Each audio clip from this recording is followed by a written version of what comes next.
Rework. By Jason Fried and David Heinemeier Hansson. Chapter 1. The New Reality. This is a different kind of business book for different kinds of people, from those who have never dreamed of starting a business to those who already have a successful company up and running. It's for hardcore entrepreneurs, the type of go-getters of the business world. People who feel like they were born to start, lead, and conquer. It's also for less intense small business owners. People who may not be type A but still have their business at the center of their lives. People who are looking for an edge that'll help them do more, work smarter, and kick ass. It's even for people stuck in day jobs who have always dreamed about doing their own thing. Maybe they like what they do, but they don't like their boss. Or maybe they're just bored. They want to do something they love and get paid for it. Finally, it's for all those people who've never considered going out on their own and starting a business. Maybe they don't think they're cut out for it. Maybe they don't think they have the time, money, or conviction to see it through. Maybe they're just afraid of putting themselves on the line. Or maybe they just think business is a dirty word. Whatever the reason, this book is for them, too. There's a new reality. Today anyone can be in business. Tools that used to be out of reach are now easily accessible. Technology that cost thousands is now just a few bucks or even free. One person can do the job of 2 or 3 or, in some cases, an entire department. Stuff that was impossible just a few years ago is simple today. You don't have to work miserable 60/80/100-hour weeks to make it work.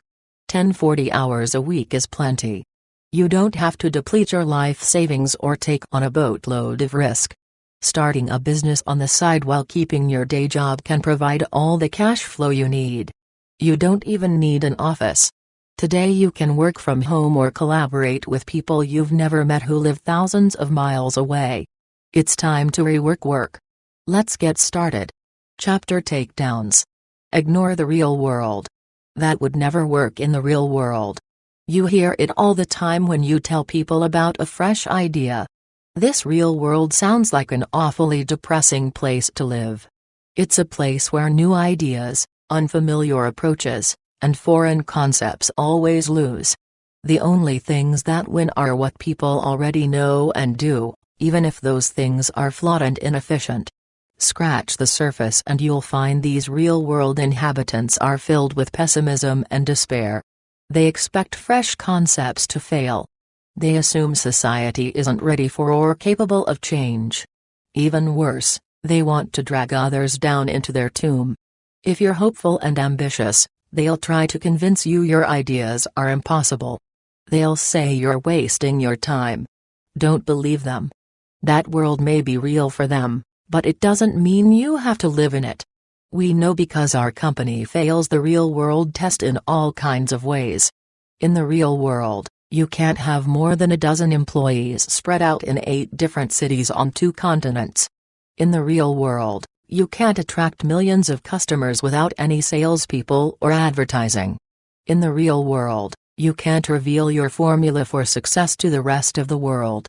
But we've done all those things and prospered. The real world isn't a place. It's an excuse. It's a justification for not trying. It has nothing to do with you.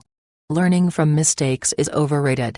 In the business world, failure has become an expected rite of passage. You hear all the time how 9 out of 10 new businesses fail. You hear that your business's chances are slim to none. You hear that failure builds character. People advise, fail early and fail often. With so much failure in the air, you can't help but breathe it in. Don't inhale. Don't get fooled by the stats. Other people's failures are just that, other people's failures. If other people can't market their product, it has nothing to do with you. If other people can't build a team, it has nothing to do with you. If other people can't price their services properly, it has nothing to do with you. If other people can't earn more than they spend. Well, you get it. Another common misconception: you need to learn from your mistakes. What do you really learn from mistakes? You might learn what not to do again, but how valuable is that? You still don't know what you should do next. Contrast that with learning from your successes. Success gives you real ammunition. When something succeeds, you know what worked and you can do it again. And the next time, you'll probably do it even better. Failure is not a prerequisite for success. A Harvard Business School study found already successful entrepreneurs are far more likely to succeed again. The success rate for their future companies is 34%. But entrepreneurs whose companies failed the first time had almost the same follow-on success rate as people starting a company for the first time, just 23%. People who failed before have the same amount of success as people who have never tried at all. Success is the experience that actually counts. That shouldn't be a surprise, it's exactly how nature works. Evolution doesn't linger on past failures, it's always building upon what worked. So should you. Planning is guessing. Unless you're a fortune teller, long-term business planning is a fantasy. There are just too many factors that are out of your hands: market conditions, competitors, customers, the economy, etc. Writing a plan makes you feel in control of things you can't actually control. Why don't we just call plans what they really are, guesses? Start referring to your business plans as business guesses, your financial plans as financial guesses, and your strategic plans as strategic guesses. Now you can stop worrying about them as much. They just aren't worth the stress. When you turn guesses into plans, you enter a danger zone. Plans let the past drive the future. They put blinders on you. This is where we're going because, well, that's where we said we were going. And that's the problem: plans are inconsistent with improvisation. And you have to be able to improvise. You have to be able to pick up opportunities that come along. Sometimes you need to say, we're going in a new direction because that's what makes sense today. The timing of long-range plans is screwed up too. You have the most information when you're doing something, not before you've done it. Yet when do you write a plan? Usually it's before you've even begun. That's the worst time to make a big decision. Now this isn't to say you shouldn't think about the future or contemplate how you might attack upcoming obstacles. That's a worthwhile exercise. Just don't feel you need to write it down or obsess about it. If you write a big plan, you most likely never look at it anyway. Plans more than a few pages long just wind up as fossils in your file cabinet. Give up on the guesswork. Decide what you're going to do this week, not this year. Figure out the next most important thing and do that. Make decisions right before you do something, not far in advance. It's okay to wing it. Just get on the plane and go. You can pick up a nicer shirt, shaving cream, and a toothbrush once you get there. Working without a plan may seem scary. But blindly following a plan that has no relationship with reality is even scarier. Why grow? People ask, how big is your company? It's small talk, but they're not looking for a small answer. The bigger the number, the more impressive, professional, and powerful you sound. Wow, nice. They'll say if you have 100+ employees. If you're small, you'll get a no. That's nice. The former is meant as a compliment, the latter is said just to be polite. Why is that? What is it about growth and business? Why is expansion always the goal? What's the attraction of big besides ego? You'll need a better answer than economies of scale. What's wrong with finding the right size and staying there? Do we look at Harvard or Oxford and say, if they'd only expand and branch out and hire thousands more professors and go global and open other campuses all over the world, then they'd be great schools? Of course not. That's not how we measure the value of these institutions. So why is it the way we measure businesses? Maybe the right size for your company is 5 people. Maybe it's 40. Maybe it's 200. Or maybe it's just you and a laptop. Don't make assumptions about how big you should be ahead of time.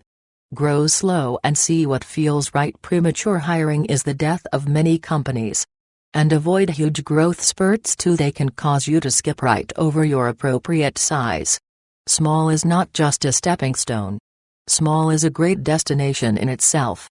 Have you ever noticed that while small businesses wish they were bigger, big businesses dream about being more agile and flexible? And remember, once you get big, it's really hard to shrink without firing people, damaging morale, and changing the entire way you do business. Ramping up doesn't have to be your goal. And we're not talking just about the number of employees you have either. It's also true for expenses, rent, IT infrastructure, furniture, etc. These things don't just happen to you. You decide whether or not to take them on. And if you do take them on, you'll be taking on new headaches, too. Lock in lots of expenses and you force yourself into building a complex busyness, one that's a lot more difficult and stressful to run. Don't be insecure about aiming to be a small business. Anyone who runs a business that's sustainable and profitable, whether it's big or small, should be proud. Workaholism. Our culture celebrates the idea of the workaholic. We hear about people burning the midnight oil. They pull all-nighters and sleep at the office. It's considered a badge of honor to kill yourself over a project. No amount of work is too much work. Not only is this workaholism unnecessary, it's stupid. Working more doesn't mean you care more or get more done. It just means you work more. Workaholics wind up creating more problems than they solve. First off, working like that just isn't sustainable over time. When the burnout crash comes, and it'll hit that much harder.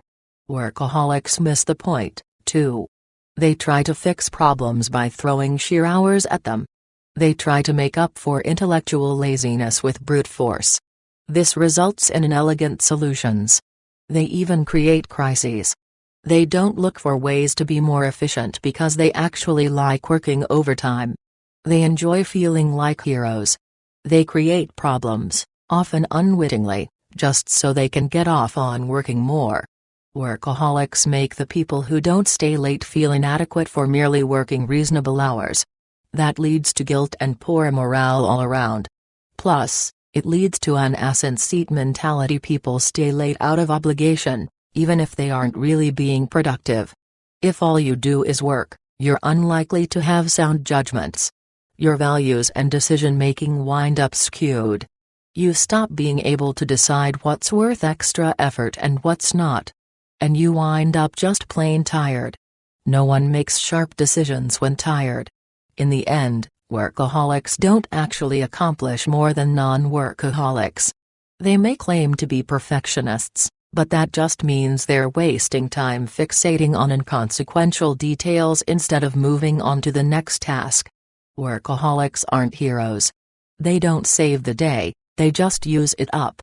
The real hero is already home because she figured out a faster way to get things done. Enough with entrepreneurs. Let's retire the term entrepreneur. It's outdated and loaded with baggage. It smells like a members-only club. Everyone should be encouraged to start his own business, not just some rare breed that self-identifies as entrepreneurs. There's a new group of people out there starting businesses. They're turning profits yet never think of themselves as entrepreneurs. A lot of them don't even think of themselves as business owners. They are just doing what they love on their own terms and getting paid for it. So let's replace the fancy-sounding word with something a bit more down-to-earth. Instead of entrepreneurs, let's just call them starters. Anyone who creates a new business is a starter. You don't need an MBA, a certificate, a fancy suit, a briefcase, or an above-average tolerance for risk. You just need an idea, a touch of confidence, and a push to get started. Chapter Go. Make a dent in the universe. To do great work, you need to feel that you're making a difference. That you're putting a meaningful dent in the universe. That you're part of something important. This doesn't mean you need to find the cure for cancer. It's just that your efforts need to feel valuable. You want your customers to say, "This makes my life better." You want to feel that if you stopped doing what you do, people would notice. You should feel an urgency about this too. You don't have forever. This is your life's work. Do you want to build just another Me Too product, or do you want to shake things up? What you do is your legacy. Don't sit around and wait for someone else to make the change you want to see. And don't think it takes a huge team to make that difference either. Look at Craigslist, which demolished the traditional classified ad business. With just a few dozen employees, the company generates tens of millions in revenue, has one of the most popular sites on the internet, and disrupted the entire newspaper business. The Drudge Report, run by Matt Drudge, is just one simple page on the web run by one guy. Yet it's had a huge impact on the news industry. Television producers, radio talk show hosts and newspaper reporters routinely view it as the go-to place for news stories. If you're going to do something that matters. These little guys came out of nowhere and destroyed old models that had been around for decades. You can do the same in your industry. Scratch your own itch. The easiest, most straightforward way to create a great product or service is to make something you want to use. That lets you design what you know, and you'll figure out immediately whether or not what you're making is any good. At 37 Signals, we build products we need to run our own business. For example, we wanted a way to keep track of whom we talked to, what we said, and when we need to follow up next. So we created Highrise, our contact management software. There was no need for focus groups, market studies, or middlemen. We had the itch, so we scratched it. When you build a product or service, you make the call on hundreds of tiny decisions each day. If you're solving someone else's problem, you're constantly stabbing in the dark. When you solve your own problem, the light comes on. You know exactly what the right answer is. Inventor James Dyson scratched his own itch. While vacuuming his home, he realized his bag vacuum cleaner was constantly losing suction power. Dust kept clogging the pores in the bag and blocking the airflow. It wasn't someone else's imaginary problem, it was a real one that he experienced firsthand. So he decided to solve the problem and came up with the world's first cyclonic, bagless vacuum cleaner. Vic Firth came up with the idea of making a better drumstick while playing timpani for the Boston Symphony Orchestra. The sticks he could buy commercially didn't measure up to the job, so he began making and selling drumsticks from his basement at home. Then one day he dropped a bunch of sticks on the floor and heard all the different pitches. That's when he began to match up sticks by moisture content, weight, density, and pitch so they were identical pairs. The result became his product's tagline, the perfect pair. Today, Vic Firth's factory turns out more than 85,000 drumsticks a day and has a 62% share in the drumstick market. Track coach Bill Bowerman decided that his team needed better, lighter running shoes. So he went out to his workshop and poured rubber into the family waffle iron. That's how Nike's famous waffle sole was born. These people scratched their own itch and exposed a huge market of people who needed exactly what they needed. That's how you should do it too. When you build what you need, you can also assess the quality of what you make quickly and directly, instead of by proxy. Mary Kay Wagner, founder of Mary Kay Cosmetics, knew her skincare products were great because she used them herself. She got them from a local cosmetologist who sold homemade formulas to patients, relatives, and friends. When the cosmetologist passed away, Wagner bought the formulas from the family. She didn't need focus groups or studies to know the products were good. She just had to look at her own skin. Best of all, this solve-your-own-problem approach lets you fall in love with what you're making. You know the problem and the value of its solution intimately. There's no substitute for that. After all, you'll, hopefully, be working on this for years to come. Maybe even the rest of your life. It better be something you really care about. Start making something. We all have that one friend who says, "I had the idea for eBay. If only I had acted on it, I'd be a billionaire." That logic is pathetic and delusional. Having the idea for eBay has nothing to do with actually creating eBay. What you do is what matters, not what you think or say or plan. Think your idea is that valuable? Then go try to sell it and see what you get for it. Not much is probably the answer. Until you actually start making something, your brilliant idea is just that, an idea. and everyone's got one of those. Stanley Kubrick gave this advice to aspiring filmmakers: get hold of a camera and some film and make a movie of any kind at all. Kubrick knew that when you're new at something, you need to start creating. The most important thing is to begin. So get a camera, hit record, and start shooting. Ideas are cheap and plentiful. The original pitch idea is such a small part of a business that it's almost negligible. The real question is how well you execute. No time is no excuse. The most common excuse people give: there's not enough time. They claim they'd love to start a company, learn an instrument, market an invention, write a book, or whatever, but there just aren't enough hours in the day. Come on. There's always enough time if you spend it right. And don't think you have to quit your day job, either. Hang on to it and start work on your project at night. Instead of watching TV or playing World of Warcraft, work on your idea. Instead of going to bed at 10, go to bed at 11. We're not talking about all-nighters or 16-hour days, we're talking about squeezing out a few extra hours a week. That's enough time to get something going. Once you do that, you'll learn whether your excitement and interest is real or just a passing phase. If it doesn't pan out, you just keep going to work every day like you've been doing all along. You didn't risk or lose anything, other than a bit of time, so it's no big deal. When you want something bad enough, you make the time regardless of your other obligations. The truth is most people just don't want it bad enough. Then they protect their ego with the excuse of time. Don't let yourself off the hook with excuses. It's entirely your responsibility to make your dreams come true. Besides, the perfect time never arrives.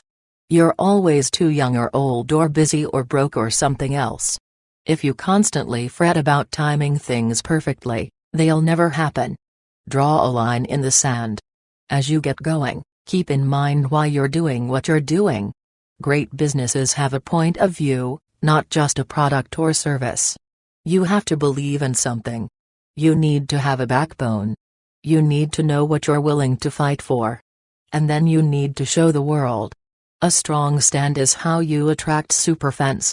They point to you and defend you. And they spread the word further, wider, and more passionately than any advertising could. Strong opinions aren't free. You'll turn some people off. They'll accuse you of being arrogant and aloof. That's life. For everyone who loves you, there will be others who hate you. If no one's upset by what you're saying, you're probably not pushing hard enough. And you're probably boring, too. Lots of people hate us because our products do less than the competition's. They're insulted when we refuse to include their pet feature. But we're just as proud of what our products don't do as we are of what they do. We design them to be simple because we believe most software is too complex, too many features, too many buttons, too much confusion. So we build software that's the opposite of that. If what we make isn't right for everyone, that's okay. We're willing to lose some customers if it means that others love our products intensely. That's our line in the sand. When you don't know what you believe, everything becomes an argument. Everything is debatable. But when you stand for something, decisions are obvious. For example, Whole Foods stands for selling the highest quality natural and organic products available. They don't waste time deciding over and over again what's appropriate. No one asks, should we sell this product that has artificial flavors? There's no debate. The answer is clear. That's why you can't buy a Coke or a Snickers there. This belief means the food is more expensive at Whole Foods. Some haters even call it whole paycheck and make fun of those who shop there. But so what? Whole Foods is doing pretty damn well. Another example is Vinny's Sub Shop, just down the street from our office in Chicago. They put this homemade basil oil on subs that's just perfect. You better show up on time, though. Ask when they close and the woman behind the counter will respond, "We close when the bread runs out." Really? Yeah. We get our bread from the bakery down the street early in the morning, when it's the freshest. Once we run out, usually around 2 or 3 p.m., we close up shop. We could get more bread later in the day, but it's not as good as the fresh baked bread in the morning. There's no point in selling a few more sandwiches if the bread isn't good. A few bucks isn't going to make up for selling food we can't be proud of. Wouldn't you rather eat at a place like that instead of some generic sandwich chain? Mission statement impossible. There's a world of difference between truly standing for something and having a mission statement that says you stand for something. You know, those providing the best service signs that are created just to be posted on a wall. The ones that sound phony and disconnected from reality. Imagine you're standing in a rental car office. The room's cold. The carpet is dirty. There's no one at the counter. And then you see a tattered piece of paper with some clip art at the top of it pinned to a bulletin board. It's a mission statement. Our mission is to fulfill the automotive and commercial truck rental, leasing, car sales and related needs of our customers and, in doing so, exceed their expectations for service, quality and value. We will strive to earn our customers' long-term loyalty by working to deliver more than promised, being honest and fair and going the extra mile to provide exceptional personalized service that creates a pleasing business experience. We must motivate our employees to provide exceptional service to our customers by supporting their development, providing opportunities for personal growth and fairly compensating them for their successes and achievements. And it drones on. And you're sitting there reading this scrap and wondering, what kind of idiot do they take me for? The words on the paper are clearly disconnected from the reality of the experience. It's like when you're on hold and a recorded voice comes on telling you how much the company values you as a customer. Really? Then maybe you should hire some more support people so I don't have to wait 30 minutes to get help. Or just say nothing. But don't give me an automated voice that's telling me how much you care about me. It's a robot. I know the difference between genuine affection and a robot that's programmed to say nice things. Standing for something isn't just about writing it down. It's about believing it and living it. Outside money is Plan Z. One of the first questions you'll probably ask, where's the seed money going to come from? Far too often, people think the answer is to raise money from outsiders. If you're building something like a factory or restaurant, then you may indeed need that outside cash. But a lot of companies don't need expensive infrastructure, especially these days. We're in a service economy now. Service businesses, for example, consultants, software companies, wedding planners, graphic designers, and hundreds of others, don't require much to get going. If you're running a business like that, avoid outside funding. In fact, no matter what kind of business you're starting, take on as little outside cash as you can. Spending other people's money may sound great, but there's a noose attached. Here's why: you give up control. When you turn to outsiders for funding, you have to answer to them too. That's fine at first, when everyone agrees. But what happens down the road? Are you starting your own business to take orders from someone else? Raise money, and that's what you'll wind up doing. Cashing out begins to trump building a quality business. Investors want their money back and quickly, usually 3 to 5 years. Long-term sustainability goes out the window when those involved only want to cash out as soon as they can. Spending other people's money is addictive. There's nothing easier than spending other people's money. But then you run out and need to go back for more. And every time you go back, they take more of your company. It's usually a bad deal. When you're just beginning, you have no leverage. That's a terrible time to enter into any financial transaction. Customers move down the totem pole. You wind up building what investors want instead of what customers want. Raising money is incredibly distracting. Seeking funding is difficult and draining. It takes months of pitch meetings, legal maneuvering, contracts, etc. That's an enormous distraction when you should really be focused on building something great. It's just not worth it. We hear over and over from business owners who have gone down this road and regret it. They usually give a variation on the investment hangover story. First, you get that quick investment buzz. But then you start having meetings with your investors and/or board of directors, and you're like, oh man, What have I gotten myself into? Now someone else is calling the shots. Before you stick your head in that noose, look for another way. You need less than you think.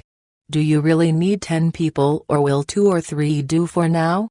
Do you really need $500,000, or is $50,000, or $5,000, enough for now? Do you really need 6 months, or can you make something in 2?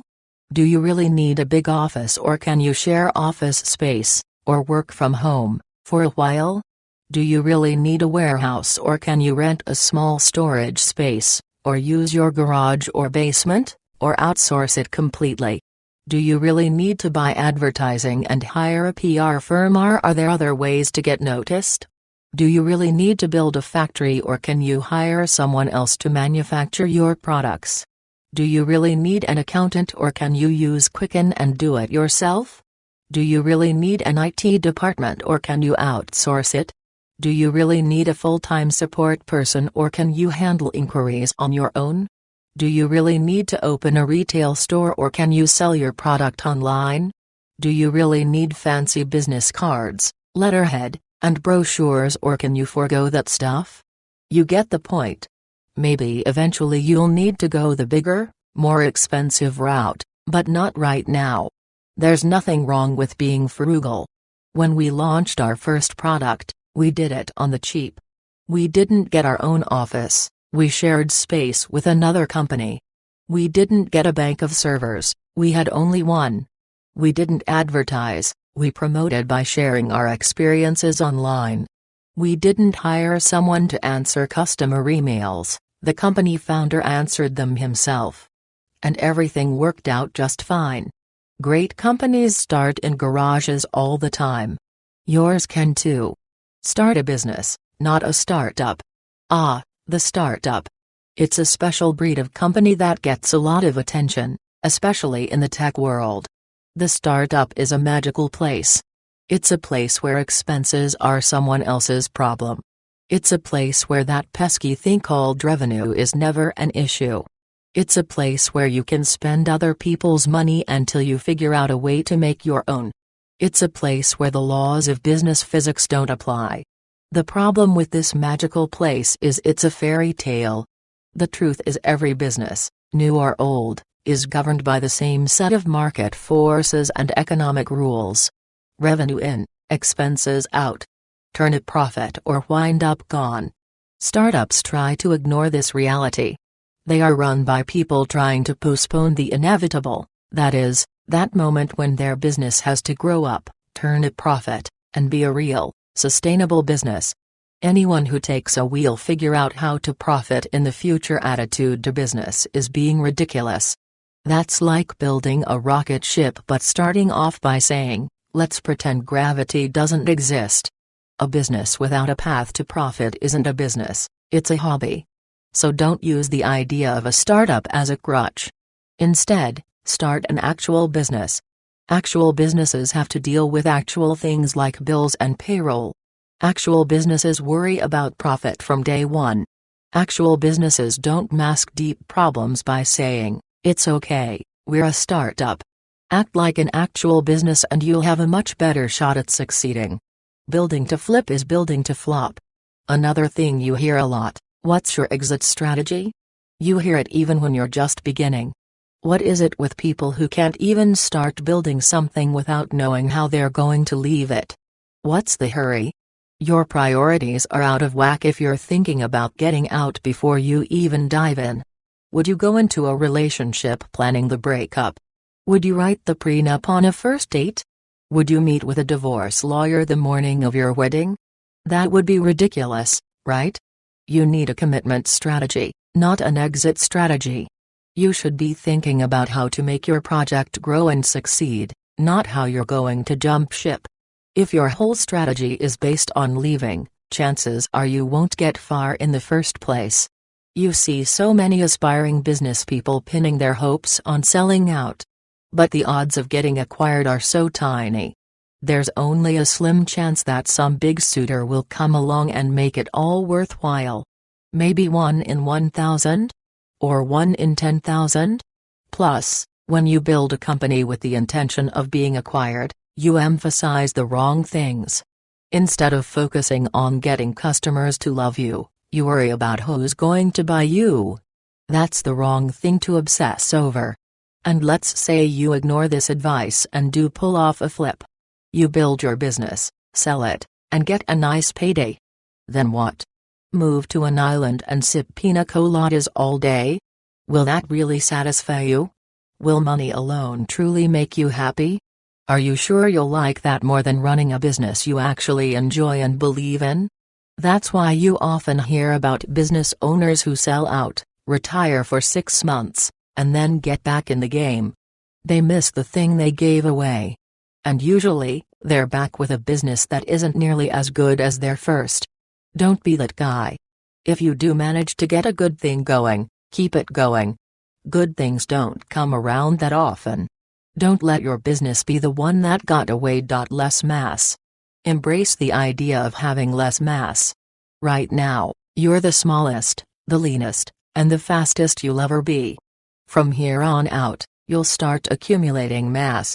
And the more massive an object, the more energy required to change its direction. It's as true in the business world as it is in the physical world. Mass is increased by long-term contracts, excess staff, permanent decisions, meetings, thick process, inventory, physical or mental, hardware, software, and technology lock-ins, long-term roadmaps, office politics. Avoid these things whenever you can. That way, you'll be able to change direction easily. The more expensive it is to make a change, the less likely you are to make it. Huge organizations can take years to pivot. They talk instead of act. They meet instead of do. But if you keep your mass low, you can quickly change anything, your entire business model, product, feature set, and/or marketing message. You can make mistakes and fix them quickly. You can change your priorities, product mix, or focus.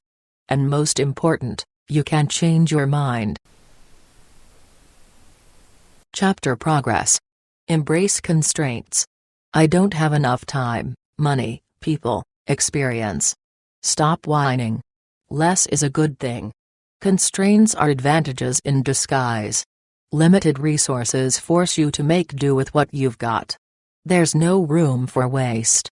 And that forces you to be creative. Ever seen the weapons prisoners make out of soap or a spoon? They make do with what they've got.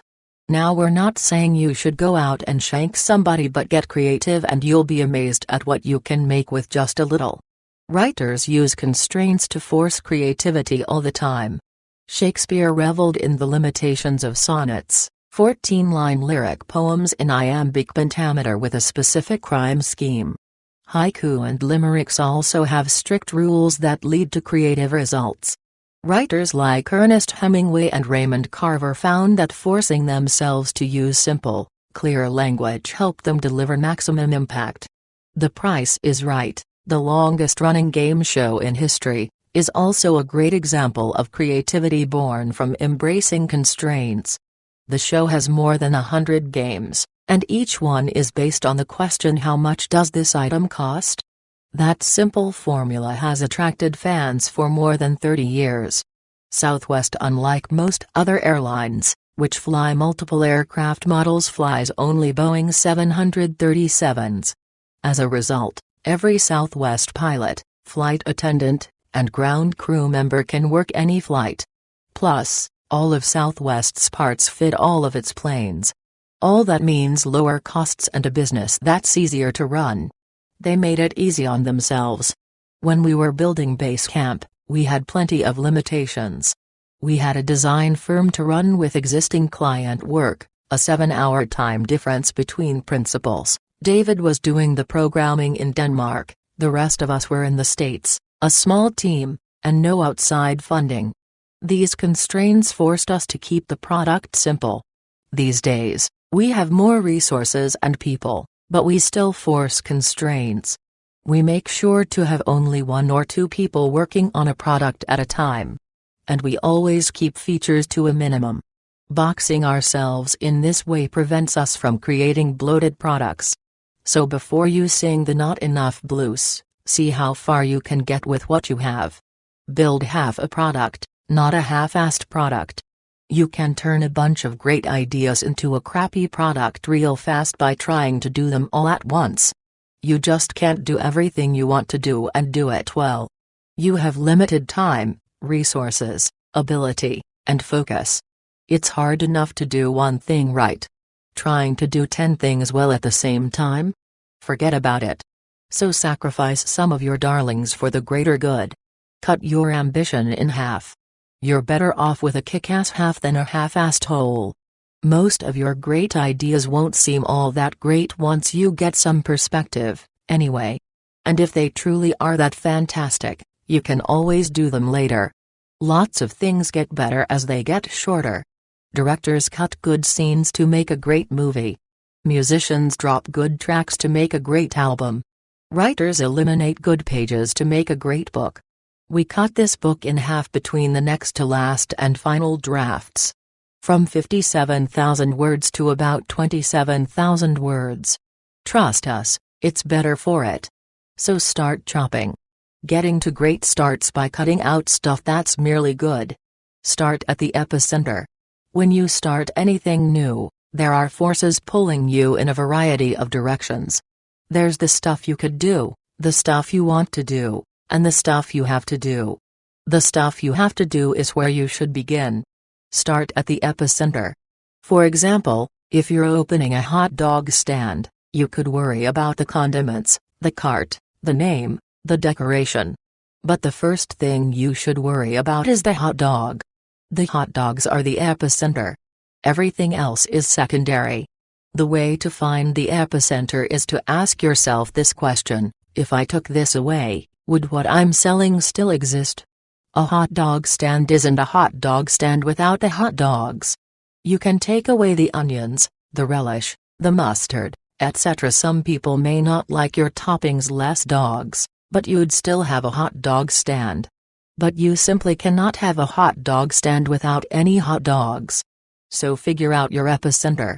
Which part of your equation can't be removed?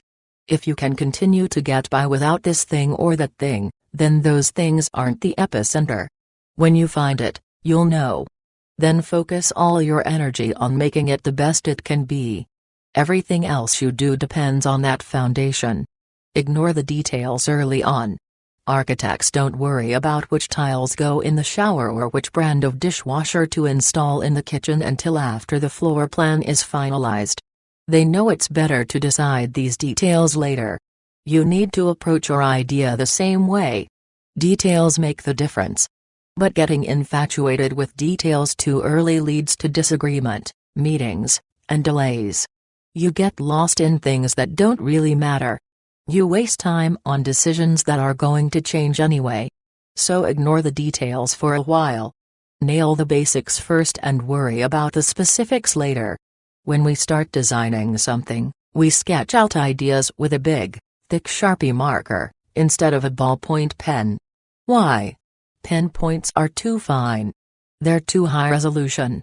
They encourage you to worry about things that you shouldn't worry about yet, like perfecting the shading or whether to use a dotted or dashed line. You end up focusing on things that should still be out of focus. A Sharpie makes it impossible to drill down that deep. You can only draw shapes, lines, and boxes. That's good. The big picture is all you should be worrying about in the beginning.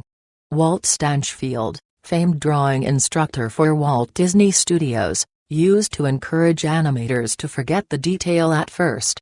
The reason: detail just doesn't buy you anything in the early stages. Besides, you often can't recognize the details that matter most until after you start building. That's when you see what needs more attention. You feel what's missing. And that's when you need to pay attention, not sooner. Making the call is making progress. When you put off decisions, they pile up. And piles end up ignored, dealt with in haste, or thrown out. As a result, the individual problems in those piles stay unresolved. Whenever you can, swap "let's think about it" for "let's decide on it." Commit to making decisions. Don't wait for the perfect solution. Decide and move forward. You want to get into the rhythm of making choices. When you get in that flow of making decision after decision, you build momentum and boost morale. Decisions are progress. Each one you make is a brick in your foundation. You can't build on top of "we'll decide later," but you can build on top of "done." The problem comes when you postpone decisions in the hope that a perfect answer will come to you later. It won't. You're as likely to make a great call today as you are tomorrow. An example from our world: for a long time, we avoided creating an affiliate program for our products because the perfect solution seemed way too complicated. We'd have to automate payments, mail out checks, figure out foreign tax laws for overseas affiliates, etc. The breakthrough came when we asked, what can we easily do right now that's good enough? The answer: pay affiliates in credit instead of cash. So that's what we did. We stuck with that approach for a while and then eventually implemented a system that pays cash. And that's a big part of this: you don't have to live with a decision forever. If you make a mistake, you can correct it later. It doesn't matter how much you plan, you'll still get some stuff wrong anyway. Don't make things worse by overanalyzing and delaying before you even get going. Long projects zap morale. The longer it takes to develop, the less likely it is to launch. Make the call, make progress, and get something out now while you've got the motivation and momentum to do so. Be a curator. You don't make a great museum by putting all the art in the world into a single room. That's a warehouse. What makes a museum great is the stuff that's not on the walls. Someone says no. A curator is involved, making conscious decisions about what should stay and what should go. There's an editing process. There's a lot more stuff off the walls than on the walls. The best is a subset of all the possibilities. It's the stuff you leave out that matters. So constantly look for things to remove, simplify, and streamline. Be a curator. Stick to what's truly essential. Pare things down until you're left with only the most important stuff. Then do it again. You can always add stuff back in later if you need to. Zingerman's is one of America's best-known delis. And it got that way because its owners think of themselves as curators. They're not just filling their shelves. They're curating them. There's a reason for every olive oil the team at Zingerman's sells. They believe each one is great. Usually, they've known the supplier for years. They've visited and picked olives with them. That's why they can vouch for each oil's authentic, full-bodied flavor. For example, look how the owner of Zingerman's describes Basolivo olive oil on the company website. "I tasted this oil for the first time years ago, on a random recommendation and sample. There are plenty of oils that come in nice bottles with very endearing stories to tell. This was no exception, but most simply aren't that great. By contrast, Basolivo got my attention as soon as I tasted it. It's powerful, full and fruity. Everything I like in an oil, without any drawbacks. It still stands as one of America's best oils, on par with the great rustic oils of Tuscany. Strongly recommended." The owner actually tried the oil and chooses to carry it based on its taste. It's not about packaging, marketing, or price. It's about quality. He tried it and knew his store had to carry it. That's the approach you should take too. Throw less at the problem. Watch Chef Gordon Ramsay's Kitchen Nightmares and you'll see a pattern. The menus at failing restaurants offer too many dishes. The owners think making every dish under the sun will broaden the appeal of the restaurant. Instead, it makes for crappy food, and creates inventory headaches. That's why Ramsay's first step is nearly always to trim the menu, usually from 30+ dishes to around 10. Think about that. Improving the current menu doesn't come first.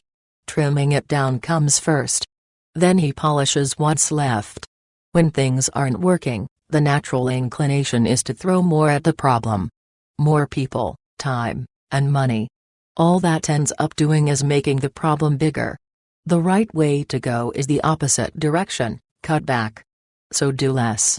Your project won't suffer nearly as much as you fear.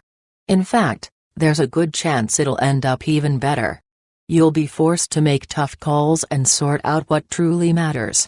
If you start pushing back deadlines and increasing your budget, you'll never stop. Focus on what won't change. A lot of companies focus on the next big thing. They latch on to what's hot and new. They follow the latest trends and technology. That's a fool's path. You start focusing on fashion instead of substance. You start paying attention to things that are constantly changing instead of things that last. The core of your business should be built around things that won't change. Things that people are going to want today and 10 years from now. Those are the things you should invest in. Amazon.com focuses on fast, or free, shipping, great selection, friendly return policies, and affordable prices.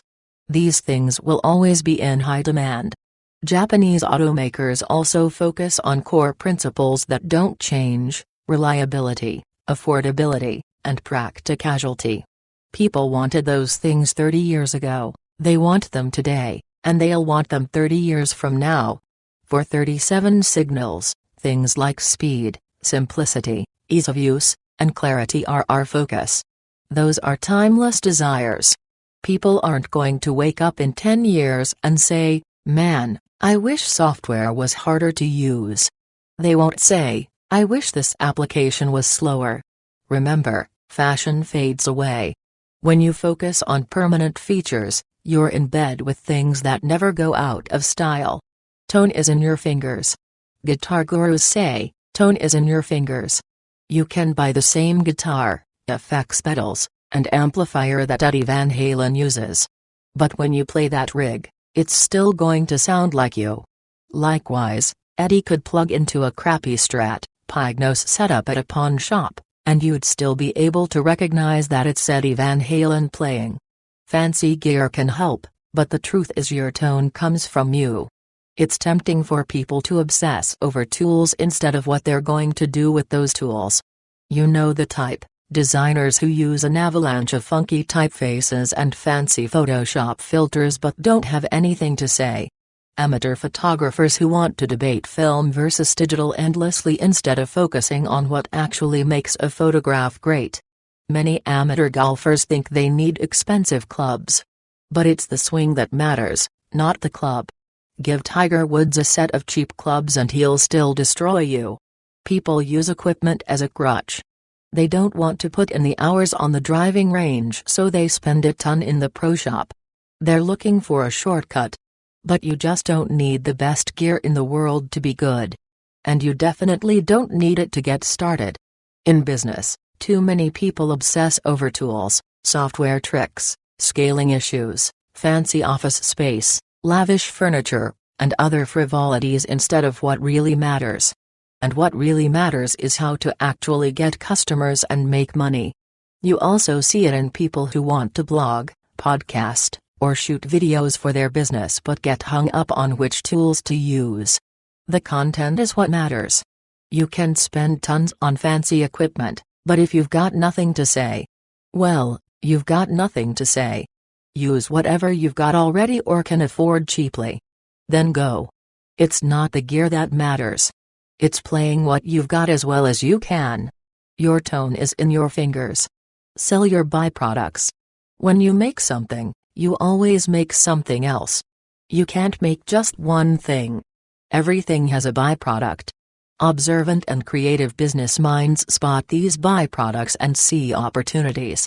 The lumber industry sells what used to be waste sawdust, chips, and shredded wood for a pretty profit.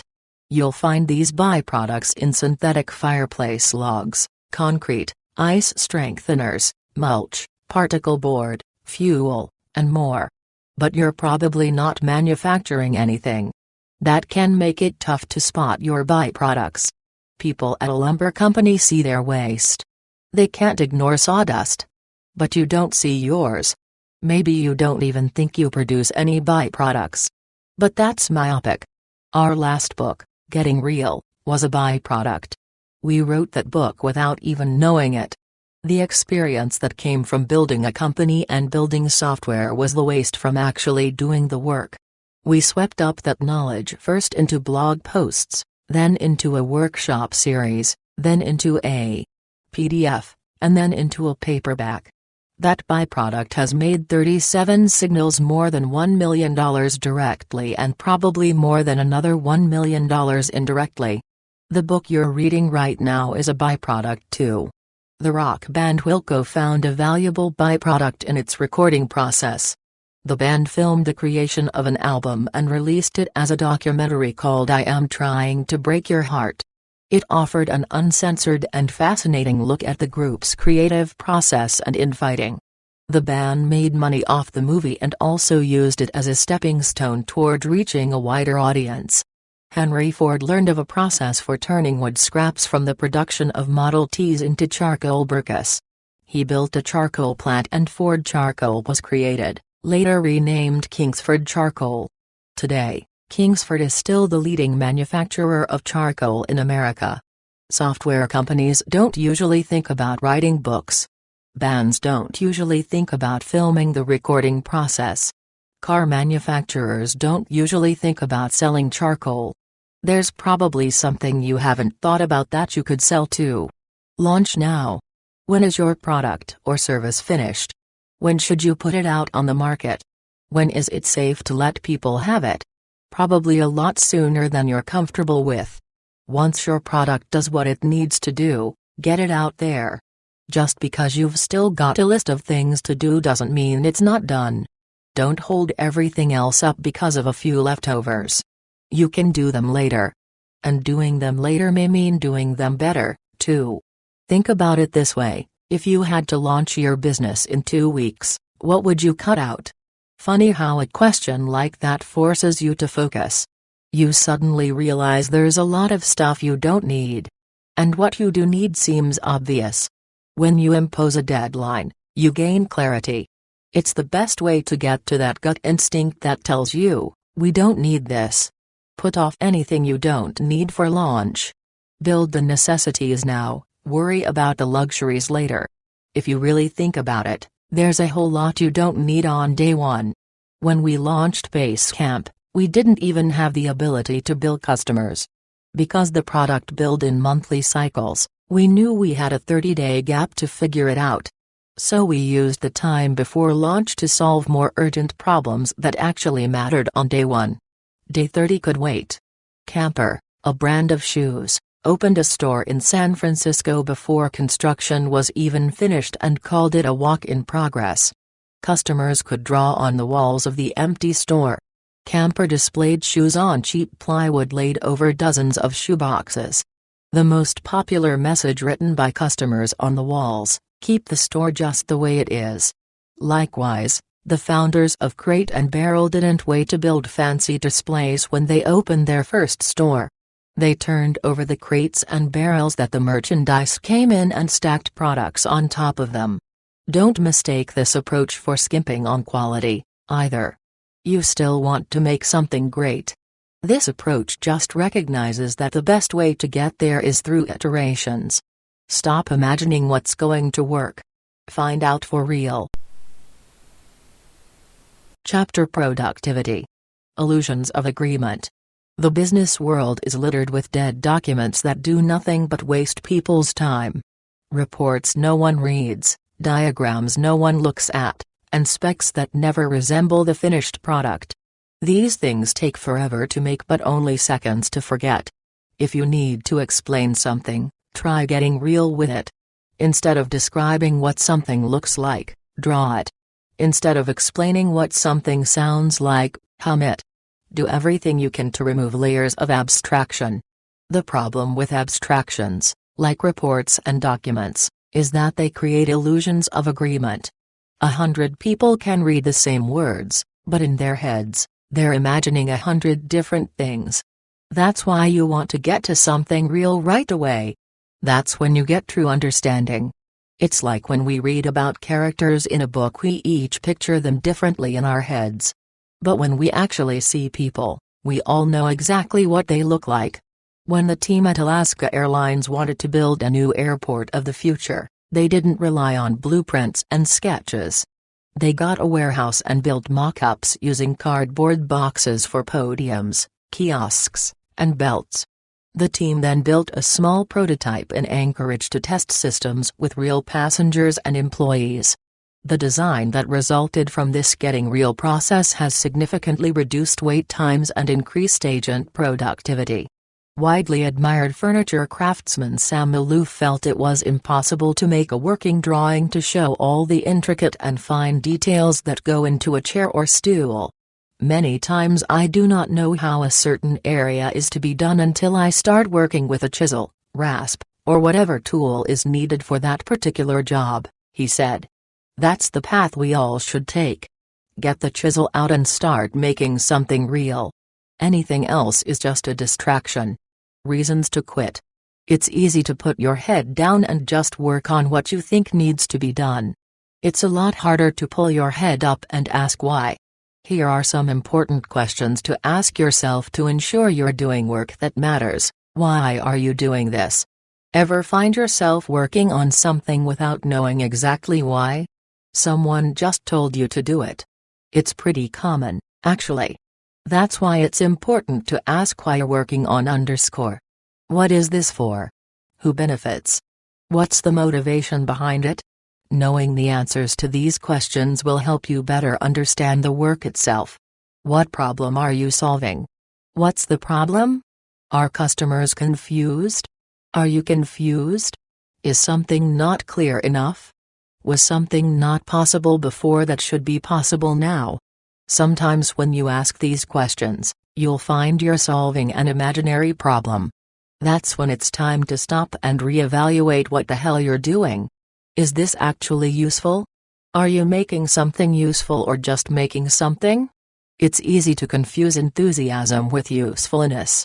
Sometimes it's fine to play a bit and build something cool. But eventually you've got to stop and ask yourself if it's useful, too. Cool wears off. Useful never does. Are you adding value? Adding something is easy, adding value is hard. Is this thing you're working on actually making your product more valuable for customers? Can they get more out of it than they did before? Sometimes things you think are adding value actually subtract from it. Too much ketchup can ruin the fries. Value is about balance. Will this change behavior? Is what you're working on really going to change anything? Don't add something unless it has a real impact on how people use your product. Is there an easier way? Whenever you're working on something, ask, is there an easier way? You'll often find this easy way is more than good enough for now. Problems are usually pretty simple. We just imagine that they require hard solutions.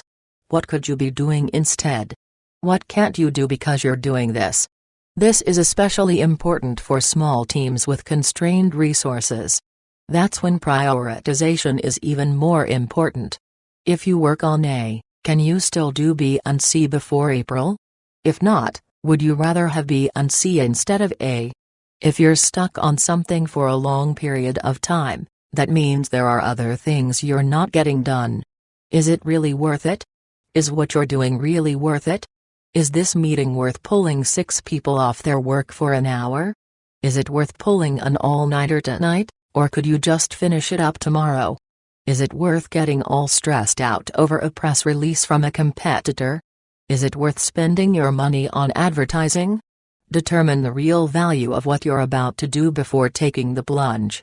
Keep asking yourself, and others, the questions listed above. You don't need to make it a formal process, but don't let it slide, either. Also, don't be timid about your conclusions. Sometimes abandoning what you're working on is the right move, even if you've already put in a lot of effort. Don't throw good time after bad work. Interruption is the enemy of productivity. If you're constantly staying late and working weekends, it's not because there's too much work to be done. It's because you're not getting enough done at work. And the reason is interruptions. Think about it, when do you get most of your work done? If you're like most people, it's at night or early in the morning. It's no coincidence that these are the times when nobody else is around. At 2 p.m., people are usually in a meeting or answering email or chatting with colleagues. Those taps on the shoulder and little impromptu get-togethers may seem harmless, but they're actually corrosive to productivity. Interruption is not collaboration, it's just interruption. And when you're interrupted, you're not getting work done. Interruptions break your workday into a series of work moments. 45 minutes and then you have a call. 15 minutes and then you have lunch. An hour later, you have an afternoon meeting. Before you know it, it's 5 o'clock, and you've only had a couple uninterrupted hours to get your work done. You can't get meaningful things done when you're constantly going start, stop, start, stop. Instead, you should get in the alone zone. Long stretches of alone time are when you're most productive. When you don't have to mind shift between various tasks, you get a boatload done. Ever notice how much work you get done on a plane since you're offline and there are zero outside distractions? Getting into that zone takes time and requires avoiding interruptions. It's like REM sleep, you don't just go directly into REM sleep. You go to sleep first and then make your way to REM. Any interruptions force you to start over. And just as REM is when the real sleep magic happens, the alone zone is where the real productivity magic happens. Your alone zone doesn't have to be in the wee hours, though. You can set up a rule at work that half the day is set aside for alone time. Decree that from 10 a.m. to 2 p.m., people can't talk to each other, except during lunch. Or make the first or last half of the day your alone time period. Or instead of casual Fridays, try no talk Thursdays. Just make sure this period is unbroken in order to avoid productivity zapping interruptions. And go all the way with it. A successful alone time period means letting go of communication addiction. During alone time, give up instant messages, phone calls, email, and meetings. Just shut up and get to work. You'll be surprised how much more you get done. Also, when you do collaborate, try to use passive communication tools, like email, that don't require an instant reply, instead of interruptive ones, like phone calls and face-to-face meetings. That way people can respond when it's convenient for them, instead of being forced to drop everything right away. Your day is under siege by interruptions. It's on you to fight back. Meetings are toxic. The worst interruptions of all are meetings. Here's why: they're usually about words and abstract concepts, not real things. They usually convey an abysmally small amount of information per minute. They drift off subject easier than a Chicago cab in a snowstorm. They require thorough preparation that most people don't have time for. They frequently have agendas so vague that nobody is really sure of the goal. They often include at least one moron who inevitably gets his turn to waste everyone's time with nonsense. Meetings procreate. One meeting leads to another meeting leads to another. It's also unfortunate that meetings are typically scheduled like TV shows. You set aside 30 minutes or an hour because that's how scheduling software works. You'll never see anyone schedule a 7-minute meeting with Outlook. Too bad. If it only takes 7 minutes to accomplish a meeting's goal, then that's all the time you should spend. Don't stretch 7 into 30. When you think about it, the true cost of meetings is staggering. Let's say you're going to schedule a meeting that lasts 1 hour, and you invite 10 people to attend. That's actually a 10-hour meeting, not a 1-hour meeting. You're trading 10 hours of productivity for 1 hour of meeting time. And it's probably more like 15 hours, because there are mental switching costs that come with stopping what you're doing, going somewhere else to meet, and then resuming what you were doing beforehand. Is it ever okay to trade 10 or 15 hours of productivity for 1 hour of meeting? Sometimes, maybe. But that's a pretty hefty price to pay. Judged on a pure cost basis, meetings of this size quickly become liabilities, not assets. Think about the time you're actually losing and ask yourself if it's really worth it. If you decide you absolutely must get together, try to make your meeting a productive one by sticking to these simple rules. Set a timer. When it rings, meeting's over, period. Invite as few people as possible. Always have a clear agenda. Begin with a specific problem. Meet at the site of the problem instead of a conference room. Point to real things and suggest real changes. On with a solution and make someone responsible for implementing it. Good enough is fine. A lot of people get off on solving problems with complicated solutions. Flexing your intellectual muscles can be intoxicating. Then you start looking for another big challenge that gives you that same rush, regardless of whether it's a good idea or not. A better idea: find a judo solution, one that delivers maximum efficiency with minimum effort. Judo solutions are all about getting the most out of doing the least. Whenever you face an obstacle, look for a way to judo it. Part of this is recognizing that problems are negotiable. Let's say your challenge is to get a bird's eye view. One way to do it is to climb Mount Everest. That's the ambitious solution. But then again, you could take an elevator to the top of a tall building. That's a judo solution. Problems can usually be solved with simple, mundane solutions. That means there's no glamorous work. You don't get to show off your amazing skills. You just build something that gets the job done and then move on. This approach may not earn you oohs and ahs, but it lets you get on with it. Look at political campaign ads. A big issue pops up, and politicians have an ad about it on the air the next day. The production quality is low. They use photos instead of live footage. They have static, plain text headlines instead of fancy animated graphics. The only audio is a voiceover done by an unseen narrator. Despite all that, the ad is still good enough. If they waited weeks to perfect it, it would come out too late. It's a situation where timeliness is more important than polish or even quality. When good enough gets the job done, go for it. It's way better than wasting resources or, even worse, doing nothing because you can't afford the complex solution. And remember, you can usually turn good enough into great later. Quick wins. Momentum fuels motivation. It keeps you going. It drives you. Without it, you can't go anywhere. If you aren't motivated by what you're working on, it won't be very good. The way you build momentum is by getting something done and then moving on to the next thing. No one likes to be stuck on an endless project with no finish line in sight. Being in the trenches for 9 months and not having anything to show for it is a real buzzkill. Eventually it just burns you out. To keep your momentum and motivation up, get in the habit of accomplishing small victories along the way. Even a tiny improvement can give you a good jolt of momentum. The longer something takes, the less likely it is that you're going to finish it. Excitement comes from doing something and then letting customers have at it. Planning a menu for a year is boring. Getting the new menu out, serving the food, and getting feedback is exciting.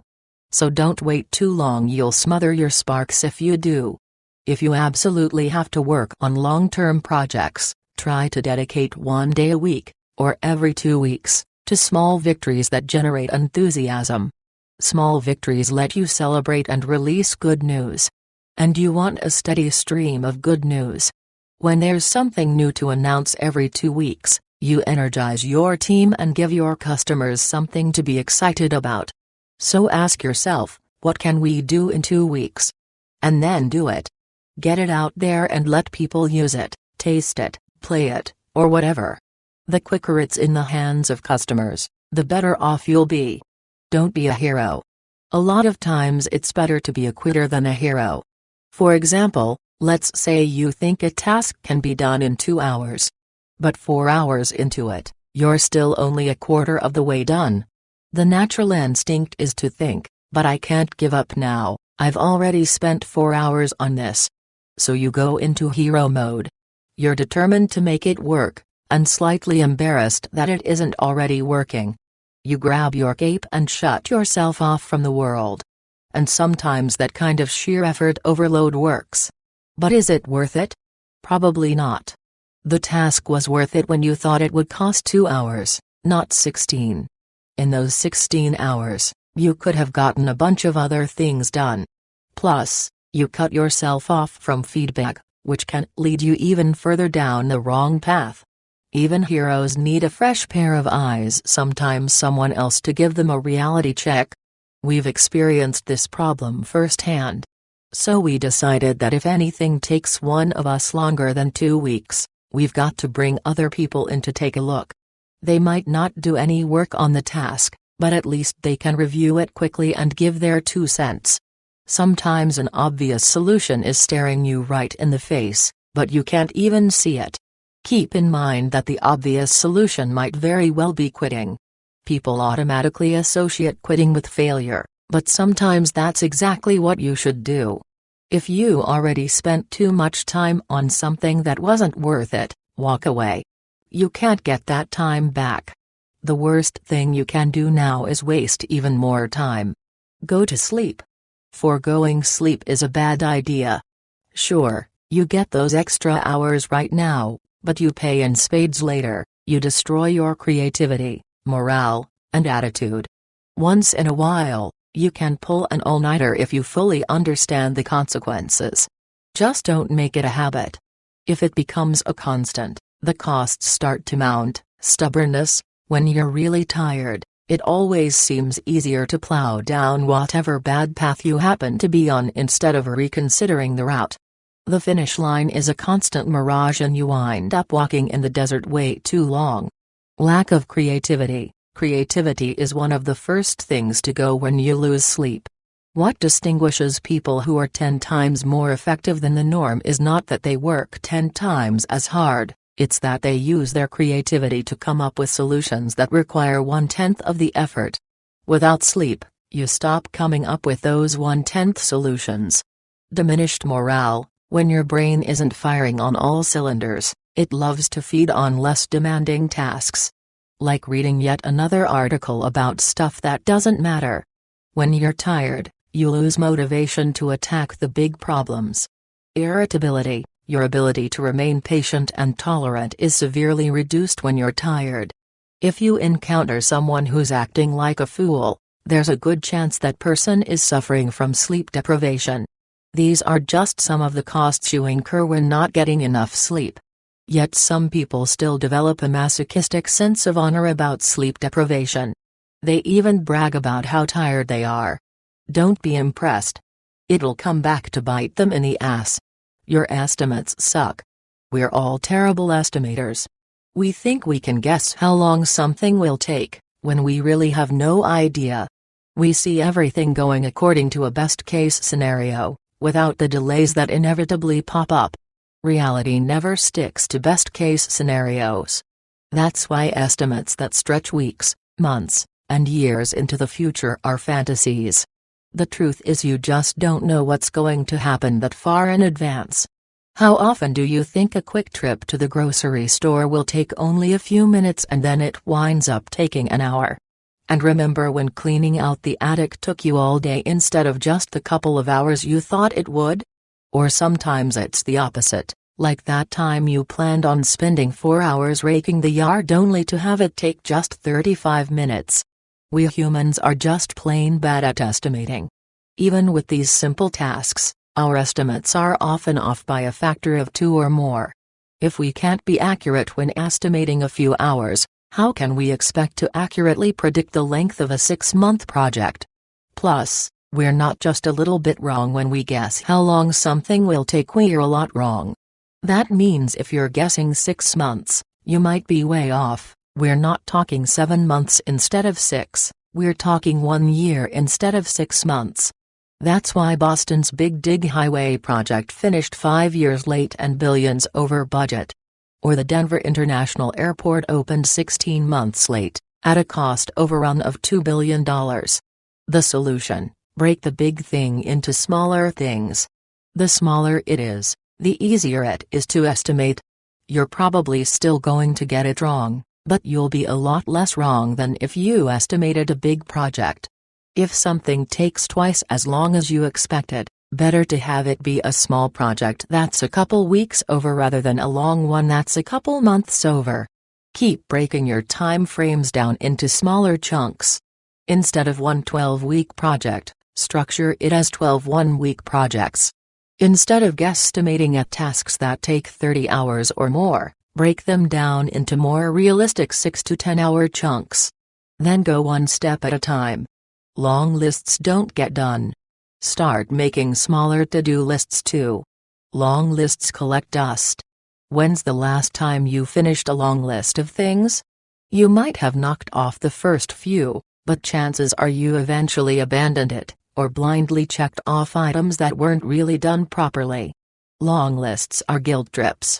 The longer the list of unfinished items, the worse you feel about it.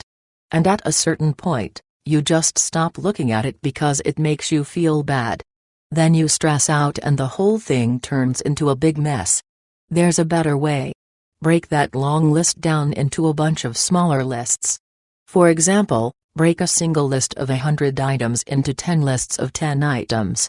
That means when you finish an item on a list, you've completed 10% of that list, instead of 1%. Yes, you still have the same amount of stuff left to do. But now you can look at the small picture and find satisfaction, motivation, and progress. That's a lot better than staring at the huge picture and being terrified and demoralized. Whenever you can, divide problems into smaller and smaller pieces, until you're able to deal with them completely and quickly. Simply rearranging your tasks this way can have an amazing impact on your productivity and motivation. And a quick suggestion about prioritization: don't prioritize with numbers or labels. Avoid saying, "This is high priority, this is low priority."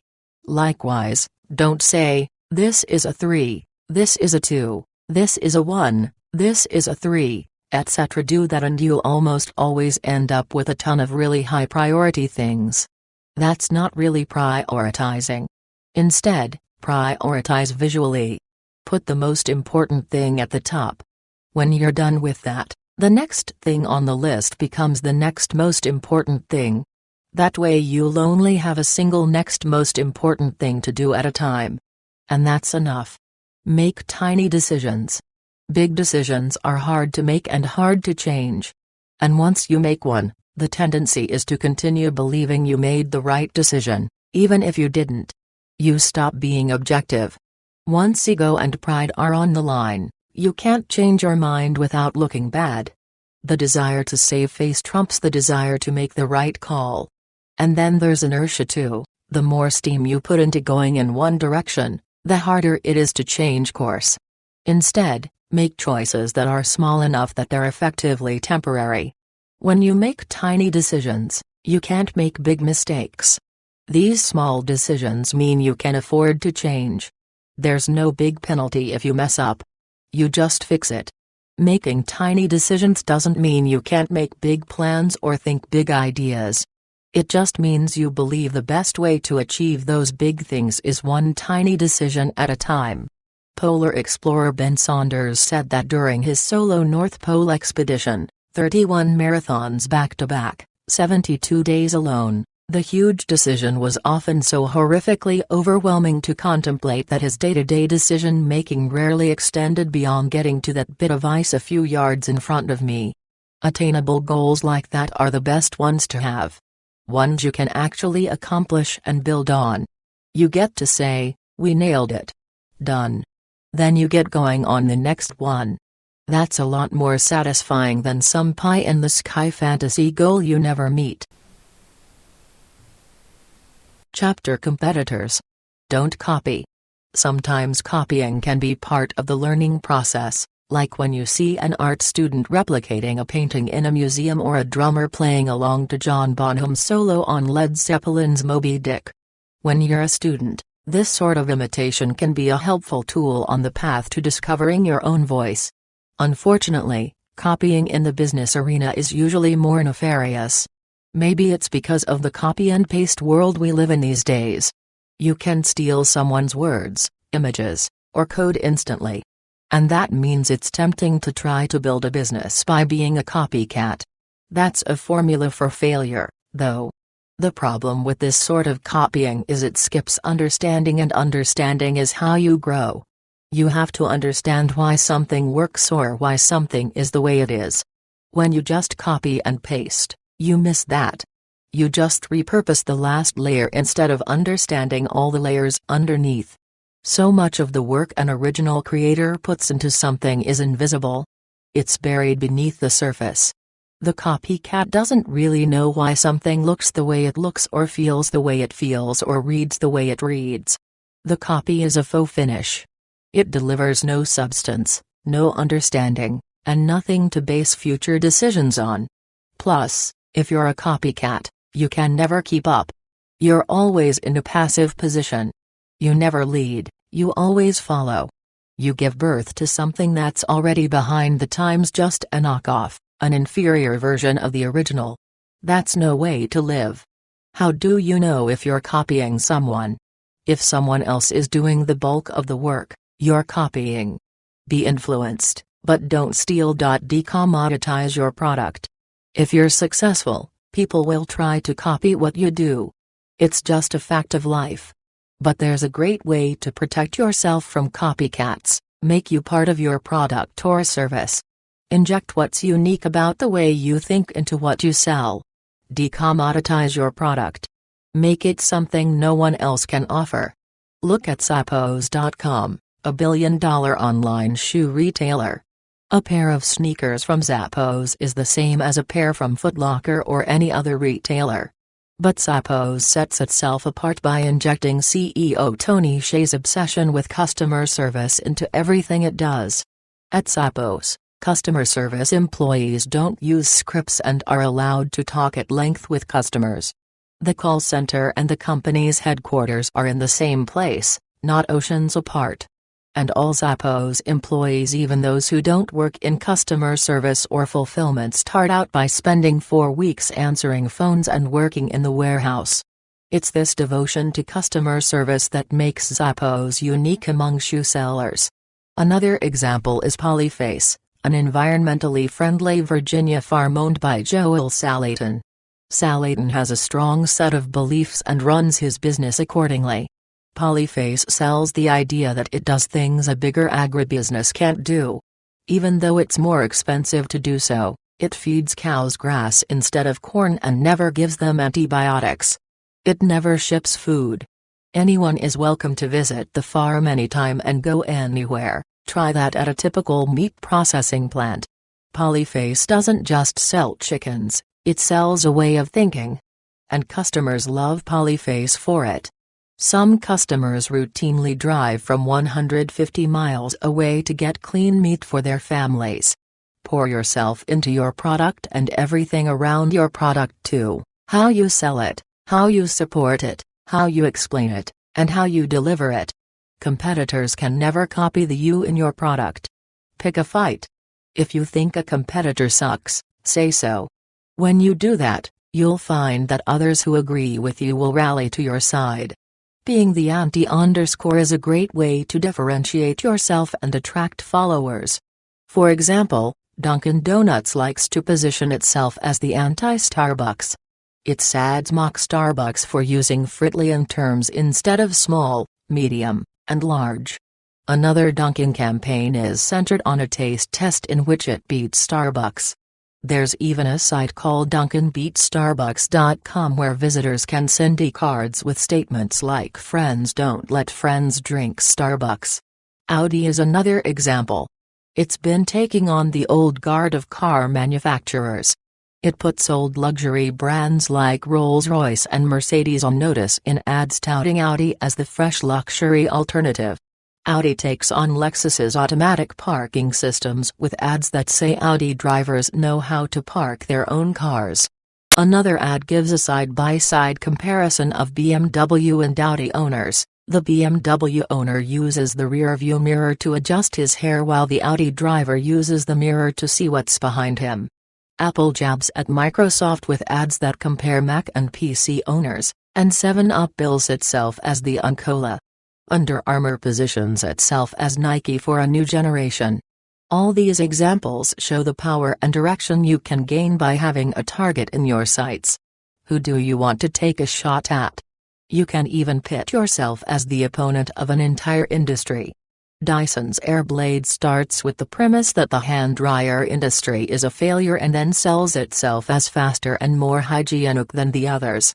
I can't believe it's not butter puts its enemy right there in its product name. Having an enemy gives you a great story to tell customers, too. Taking a stand always stands out. People get stoked by conflict. They take sides. Passions are ignited. And that's a good way to get people to take notice. Underdo your competition. Conventional wisdom says that to beat your competitors, you need to one-up them. If they have 4 features, you need 5, or 15, or 25. If they're spending $20,000, you need to spend $30,000. If they have 50 employees, you need 100. This sort of one-upping, Cold War mentality is a dead end. When you get suckered into an arms race, you wind up in a never-ending battle that costs you massive amounts of money, time, and drive. And it forces you to constantly be on the defensive, too. Defensive companies can't think ahead, they can only think behind. They don't lead, they follow. So what do you do instead? Do less than your competitors to beat them. Solve the simple problems and leave the hairy, difficult, nasty problems to the competition. Instead of one-upping, try one-downing. Instead of outdoing, try underdoing. The bicycle world provides a great example. For years, major bicycle brands focused on the latest in high-tech equipment, mountain bikes with suspension and ultra-strong disc brakes, or lighter-weight titanium road bikes with carbon fiber everything. And it was assumed that bikes should have multiple gears, 3, 10, or 21. But recently, fixed-gear bicycles have boomed in popularity, despite being as low-tech as you can get. These bikes have just one gear. Some models don't have brakes. The advantage: they're simpler, lighter, cheaper, and don't require as much maintenance. Another great example of a product that is succeeding by underdoing the competition, the Flippin Ultra Simple, point-and-shoot, compact camcorder that's taken a significant percentage of the market in a short time. Look at all the things the Flip does not deliver: no big screen, and the tiny screen doesn't swing out for self-portraits either, no photo-taking ability, no tapes or discs, you have to offload the videos to a computer, no menus, no settings, no video light, no viewfinder, no special effects, no headphone jack, no lens cap, no memory card, no optical zoom. The Flip wins fans because it only does a few simple things and it does them well. It's easy and fun to use. It goes places a bigger camera would never go and gets used by people who would never use a fancier camera. Don't shy away from the fact that your product or service does less. Highlight it. Be proud of it. Sell it as aggressively as competitors sell their extensive feature lists. Who cares what they're doing? In the end, it's not worth paying much attention to the competition anyway. Why not? Because worrying about the competition quickly turns into an obsession. What are they doing right now? Where are they going next? How should we react? Every little move becomes something to be analyzed. And that's a terrible mindset. It leads to overwhelming stress and anxiety. That state of mind is bad soil for growing anything. It's a pointless exercise anyway. The competitive landscape changes all the time. Your competitor tomorrow may be completely different from your competitor today. It's out of your control. What's the point of worrying about things you can't control? Focus on yourself instead. What's going on in here is way more important than what's going on out there. When you spend time worrying about someone else, you can't spend that time improving yourself.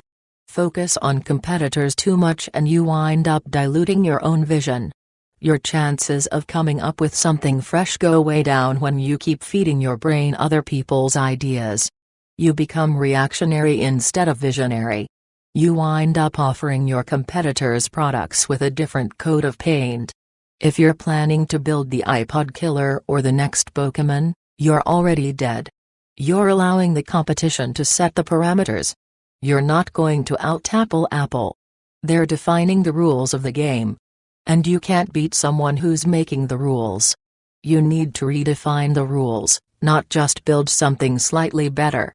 Don't ask yourself whether you're beating Apple, or whoever the big boy is in your industry. That's the wrong question to ask. It's not a win or lose battle. Their profits and costs are theirs. Yours are yours. If you're just going to be like everyone else, why are you even doing this? If you merely replicate competitors, there's no point to your existence. Even if you wind up losing, it's better to go down fighting for what you believe in instead of just imitating others. Chapter Evolution. Say no by default. If I'd listened to customers, I'd have given them a faster horse. Henry Ford. It's so easy to say yes. Yes to another feature, yes to an overly optimistic deadline, yes to a mediocre design. Soon, the stack of things you've said yes to grows so tall you can't even see the things you should really be doing. Start getting into the habit of saying no even to many of your best ideas. Use the power of no to get your priorities straight. You rarely regret saying no. But you often wind up regretting saying yes. People avoid saying no because confrontation makes them uncomfortable. But the alternative is even worse. You drag things out, make things complicated, and work on ideas you don't believe in. It's like a relationship, breaking one up is hard to do, but staying in it just because you're too chicken to drop the axe is even worse. Deal with the brief discomfort of confrontation up front and avoid the long-term regret. Don't believe that customer is always right stuff, either. Let's say you're a chef. If enough of your customers say your food is too salty or too hot, you change it. But if a few persnickety patrons tell you to add bananas to your lasagna, you're going to turn them down, and that's okay. Making a few vocal customers happy isn't worth it if it ruins the product for everyone else. ING Direct has built the fastest growing bank in America by saying no. When customers ask for a credit card, the answer is no. When they ask for an online brokerage, the answer is no. When they ask if they can open an account with $1 million in it, the answer is no. The bank has a strict deposit maximum. ING wants to keep things simple. That's why the bank offers just a few savings accounts, certificates of deposit, and mutual funds, and that's it. Don't be a jerk about saying no, though. Just be honest. If you're not willing to yield to a customer request, be polite and explain why. People are surprisingly understanding when you take the time to explain your point of view. You may even win them over to your way of thinking. If not, recommend a competitor if you think there's a better solution out there. It's better to have people be happy using someone else's product than disgruntled using yours. Your goal is to make sure your product stays right for you. You're the one who has to believe in it most. That way, you can say, I think you'll love it because I love it. Let your customers outgrow you. Maybe you've seen this scenario. There's a customer that's paying a company a lot of money. The company tries to please that customer in any way possible. It tweaks and changes the product per this one customer's requests and starts to alienate its general customer base. Then one day that big customer winds up leaving and the company is left holding the bag, and the bag is a product that's ideally suited to someone who's not there anymore. And now it's a bad fit for everyone else. When you stick with your current customers come hell or high water, you wind up cutting yourself off from new ones. Your product or service becomes so tailored to your current customers that it stops appealing to fresh blood. And that's how your company starts to die. After our first product had been around for a while, we started getting some heat from folks who had been with us from the beginning. They said they were starting to grow out of the application. Their businesses were changing and they wanted us to change our product to mirror their newfound complexity and requirements. We said no. Here's why: we'd rather our customers grow out of our products eventually than never be able to grow into them in the first place. Adding power user features to satisfy some can intimidate those who aren't on board yet. Scaring away new customers is worse than losing old customers.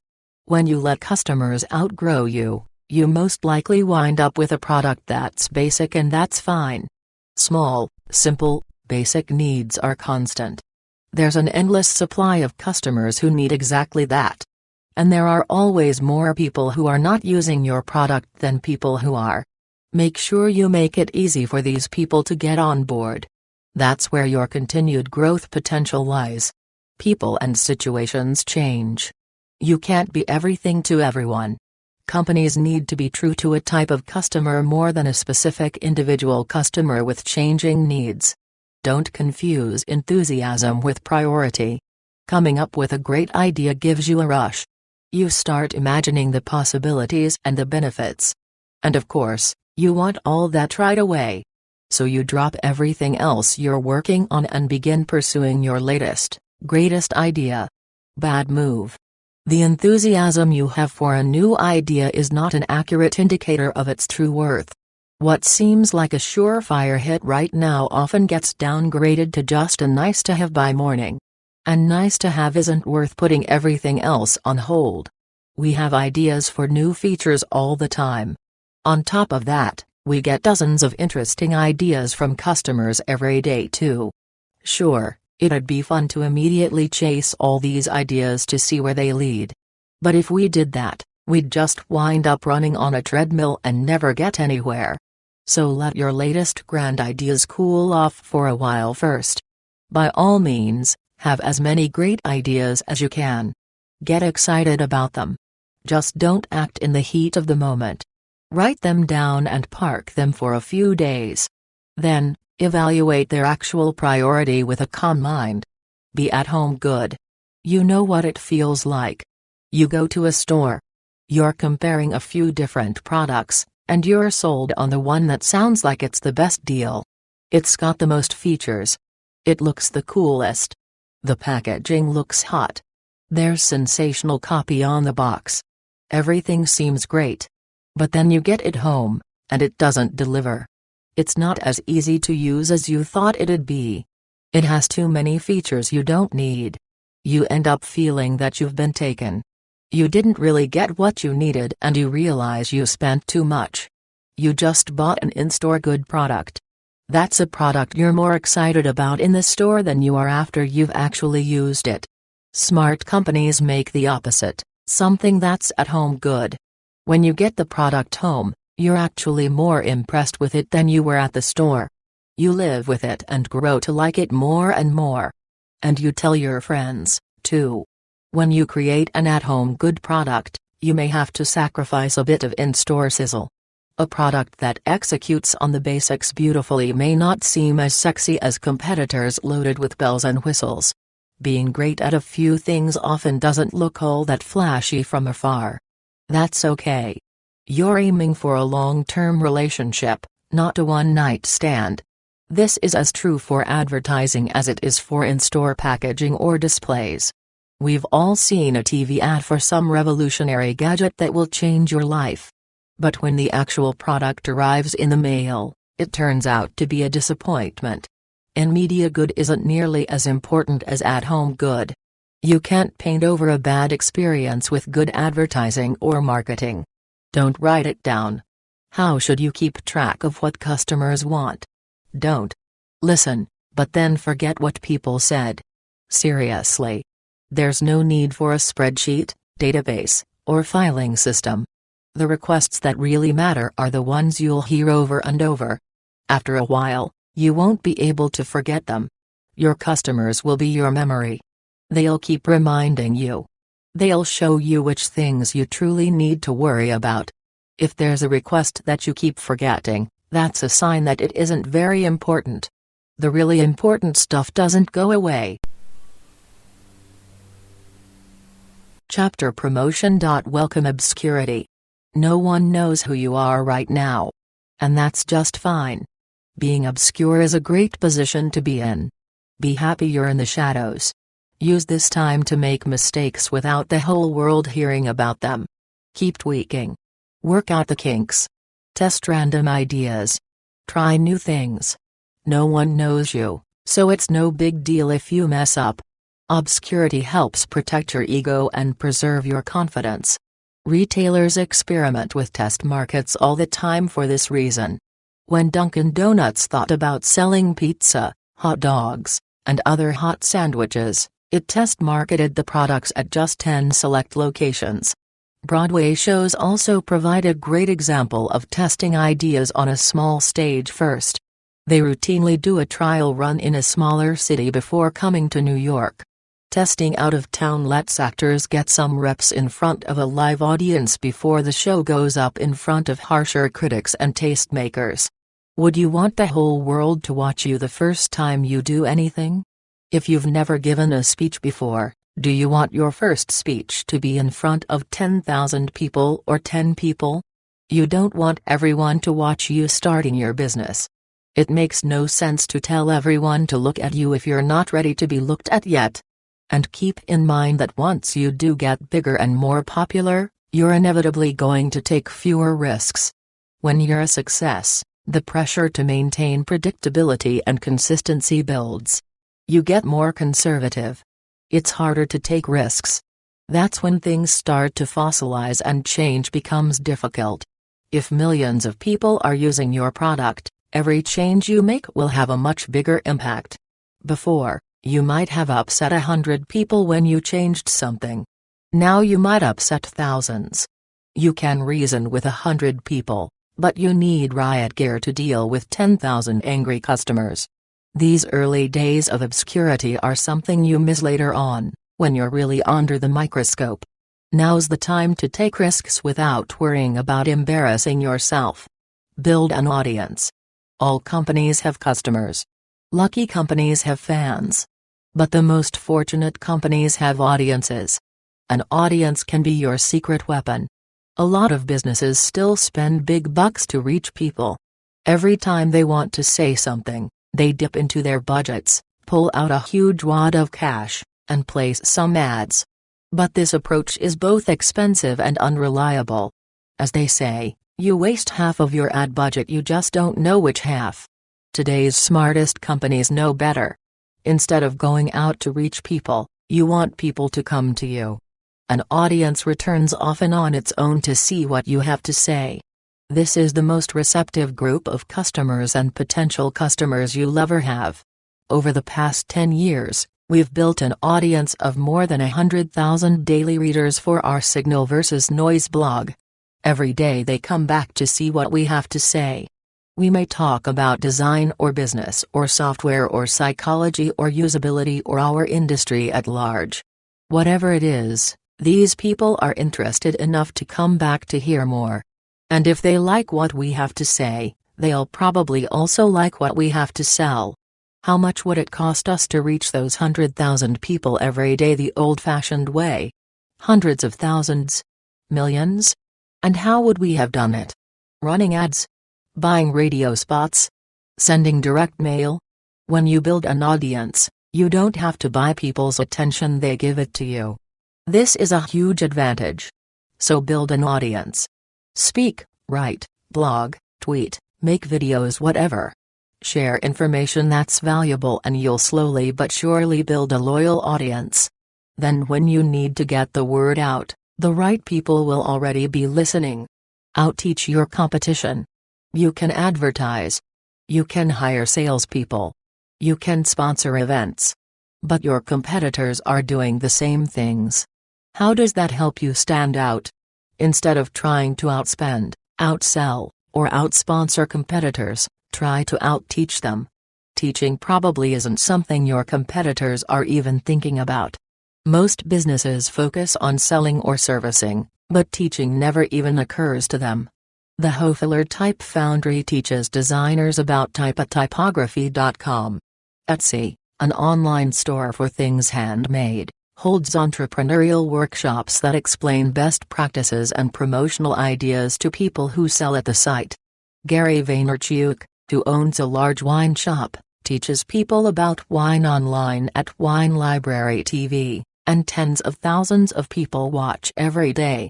Teach and you'll form a bond you just don't get from traditional marketing tactics. Buying people's attention with a magazine or online banner ad is one thing. Earning their loyalty by teaching them forms a whole different connection. They'll trust you more. They'll respect you more. Even if they don't use your product, they can still be your fans. Teaching is something individuals and small companies can do that bigger competitors can't. Big companies can afford a Super Bowl ad, you can't. But you can afford to teach, and that's something they'll never do, because big companies are obsessed with secrecy. Everything at those places has to get filtered through a lawyer and go through layers of red tape. Teaching is your chance to outmaneuver them. Emulate chefs. You've probably heard of Imre Lagasse, Mario Batali, Bobby Flay, Julia Child, Paula Deen, Rick Bayless, or Jacques Pepin. They're great chefs, but there are a lot of great chefs out there. So why do you know these few better than others? Because they share everything they know. They put their recipes in cookbooks and show their techniques on cooking shows. As a business owner, you should share everything you know too. This is anathema to most in the business world. Businesses are usually paranoid and secretive. They think they have proprietary this and competitive advantage that. Maybe a rare few do, but most don't. And those that don't should stop acting like those that do. Don't be afraid of sharing. A recipe is much easier to copy than a business. Shouldn't that scare Mario Batali? Why would he go on TV and show you how he does what he does? Why would he put all his recipes in cookbooks where anyone can buy and replicate them? Because he knows those recipes and techniques aren't enough to beat him at his own game. No one's going to buy his cookbook, open a restaurant next door, and put him out of business. It just doesn't work like that. Yet this is what many in the business world think will happen if their competitors learn how they do things. Get over it. So emulate famous chefs. They cook, so they write cookbooks. What do you do? What are your recipes? What's your cookbook? What can you tell the world about how you operate that's informative, educational, and promotional? This book is our cookbook. What's yours? Go behind the scenes. Give people a backstage pass and show them how your business works. Imagine that someone wanted to make a reality show about your business. What would they share? Now stop waiting for someone else and do it yourself. Think no one will care? Think again. Even seemingly boring jobs can be fascinating when presented right. What could be more boring than commercial fishing and trucking? Yet the Discovery Channel and History Channel have turned these professions into highly rated shows, Deadliest Catch and Ice Road Truckers. It doesn't need to be a dangerous job, either. People love finding out the little secrets of all kinds of businesses, even one that makes those tiny marshmallows in breakfast cereals. That's why the Food Network's Unwrapped, which explores the secrets behind lunchbox treats, soda pop, movie candy, and more, is such a popular program. People are curious about how things are made. It's why they like factory tours or behind-the-scenes footage on DVDs.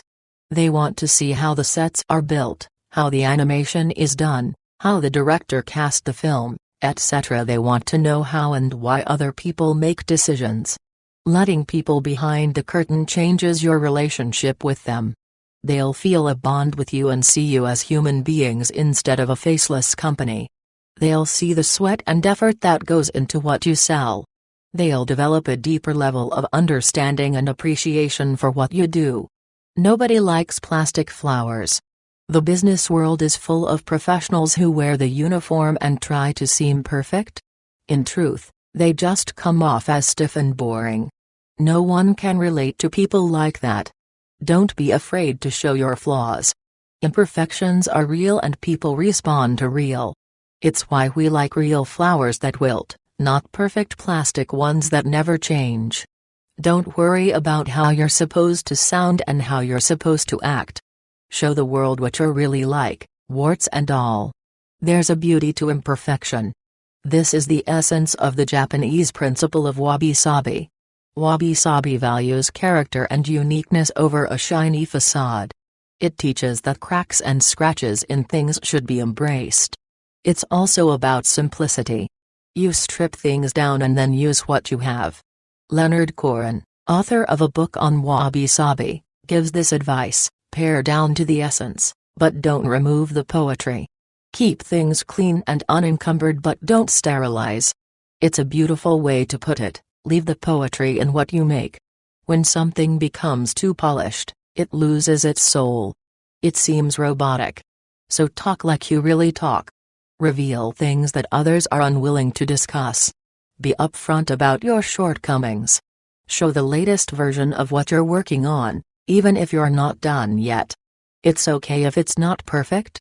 You might not seem as professional, but you will seem a lot more genuine. Press releases are spam. What do you call a generic pitch sent out to hundreds of strangers, hoping that one will bite? Spam. That's what press releases are too, generic pitches for coverage sent out to hundreds of journalists you don't know, hoping that one will write about you. Let's dissect the purpose of a press release for a moment. It's something you send out because you want to be noticed.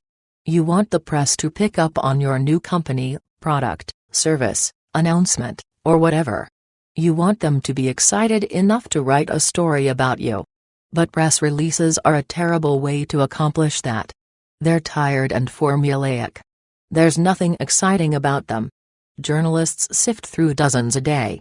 They wind up buried under an avalanche of hyperbolic headlines and fake quotes from CEOs. Everything is labeled sensational, revolutionary, groundbreaking, and amazing. It's numbing. If you want to get someone's attention, it's silly to do exactly the same thing as everyone else. You need to stand out. So why issue press releases like everyone else does? Why spam journalists when their inbox is already filled with other people's spam? Furthermore, a press release is generic. You write it once and then send it to tons of reporters, people whom you don't know and who don't know you. And your first introduction is this vague, generic note you also send to everyone else? Is that the impression you want to make? Is that really going to get you the story? Instead, call someone. Write a personal note. If you read a story about a similar company or product, contact the journalist who wrote it. Pitch her with some passion, some interest, some life. Do something meaningful. Be remarkable. Stand out. Be unforgettable. That's how you'll get the best coverage. Forget about the Wall Street Journal. Forget about Time, Forbes, Newsweek, Businessweek, the New York Times, and the Wall Street Journal. Pitching a reporter at one of these places is practically impossible. Good luck even getting a hold of that guy. And even if you do, he probably won't care anyway. You're not big enough to matter. You're better off focusing on getting your story into a trade publication or picked up by a niche blogger. With these outlets, the barrier is much lower. You can send an email and get a response, and maybe even a post, the same day. There's no editorial board or PR person involved. There's no pipeline your message has to go through. These guys are actually hungry for fresh meat. They thrive on being tastemakers, finding the new thing, and getting the ball rolling. That's why many big-time reporters now use these smaller sites to find new stories. Stories that start on the fringe can go mainstream quickly. We've been written up in big mainstream publications like Wired and Time, but we've found that we actually get more hits when we're profiled on sites like Daring Fireball, a site for Mac nerds, or Lifehacker, a productivity site. Links from these places result in notable spikes in our traffic and sales. Articles in big-time publications are nice, but they don't result in the same level of direct, instant activity. Drug dealers get it right. Drug dealers are astute business people. They know their product is so good they're willing to give a little away for free up front. They know you'll be back for more with money. Emulate drug dealers. Make your product so good, so addictive, so can't miss that giving customers a small, free taste makes them come back with cash in hand. This will force you to make something about your product bite size. You want an easily digestible introduction to what you sell. This gives people a way to try it without investing any money or a lot of time. Bakeries, restaurants, and ice cream shops have done this successfully for years. Car dealers let you test drive cars before buying them. Software firms are also getting on board, with free trials or limited use versions. How many other industries could benefit from the drug dealer model? Don't be afraid to give a little away for free as long as you've got something else to sell. Be confident in what you're offering. You should know that people will come back for more. If you're not confident about that, you haven't created a strong enough product. Marketing is not a department. Do you have a marketing department? If not, good. If you do, don't think these are the only people responsible for marketing.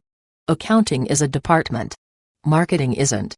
Marketing is something everyone in your company is doing 24/7/365. Just as you cannot not communicate, you cannot not market. Every time you answer the phone, it's marketing. Every time you send an email, it's marketing. Every time someone uses your product, it's marketing. Every word you write on your website is marketing. If you build software, every error message is marketing. If you're in the restaurant business, the after-dinner mint is marketing. If you're in the retail business, the checkout counter is marketing. If you're in a service business, your invoice is marketing. Recognize that all of these little things are more important than choosing which piece of swag to throw into a conference goodie bag. Marketing isn't just a few individual events. It's the sum total of everything you do. The myth of the overnight sensation. You will not be a big hit right away. You will not get rich quick. You are not so special that everyone else will instantly pay attention. No one cares about you. At least not yet. Get used to it. You know those overnight success stories you've heard about? It's not the whole story. Dig deeper and you'll usually find people who have busted their asses for years to get into a position where things could take off. And on the rare occasion that instant success does come along, it usually doesn't last. There's no foundation there to support it. Trade the dream of overnight success for slow, measured growth. It's hard, but you have to be patient. You have to grind it out. You have to do it for a long time before the right people notice. You may think you can speed up the process by hiring a PR firm. Don't bother. You're just not ready for that yet. For one thing, it's too expensive. Good PR firms can cost upward of $10,000 per month. That's a waste of money right now. Plus, you're still just a no-name with a product no one's ever heard about. Who's going to write about that? Once you have some customers and a history, you'll have a story to tell. But just launching isn't a good story. And remember, great brands launch without PR campaigns all the time. Starbucks, Apple, Nike, Amazon, Google, and Snapple all became great brands over time, not because of a big PR push up front. Start building your audience today. Start getting people interested in what you have to say. And then keep at it. In a few years, you too will get to chuckle when people discuss your overnight success. Chapter Hiring. Do it yourself first.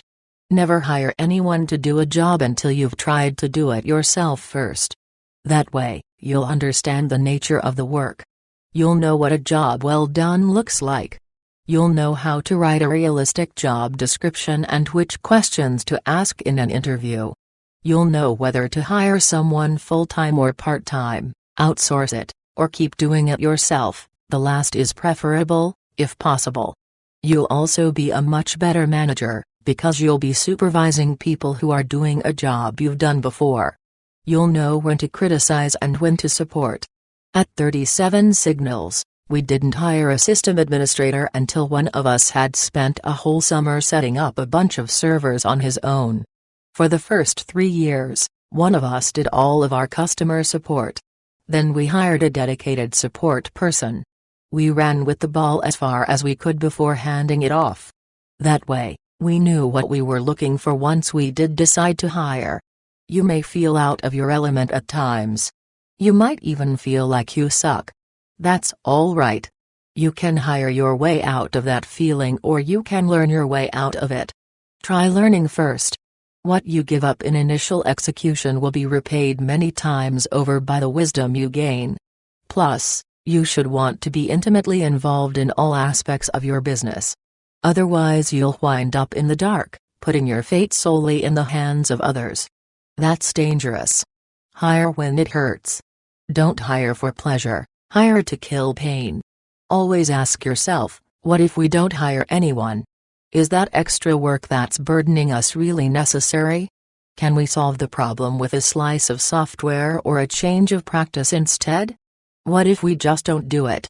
Similarly, if you lose someone, don't replace him immediately. See how long you can get by without that person and that position. You'll often discover you don't need as many people as you think.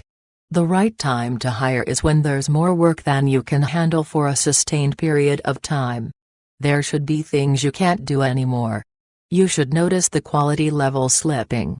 That's when you're hurting. And that's when it's time to hire, not earlier.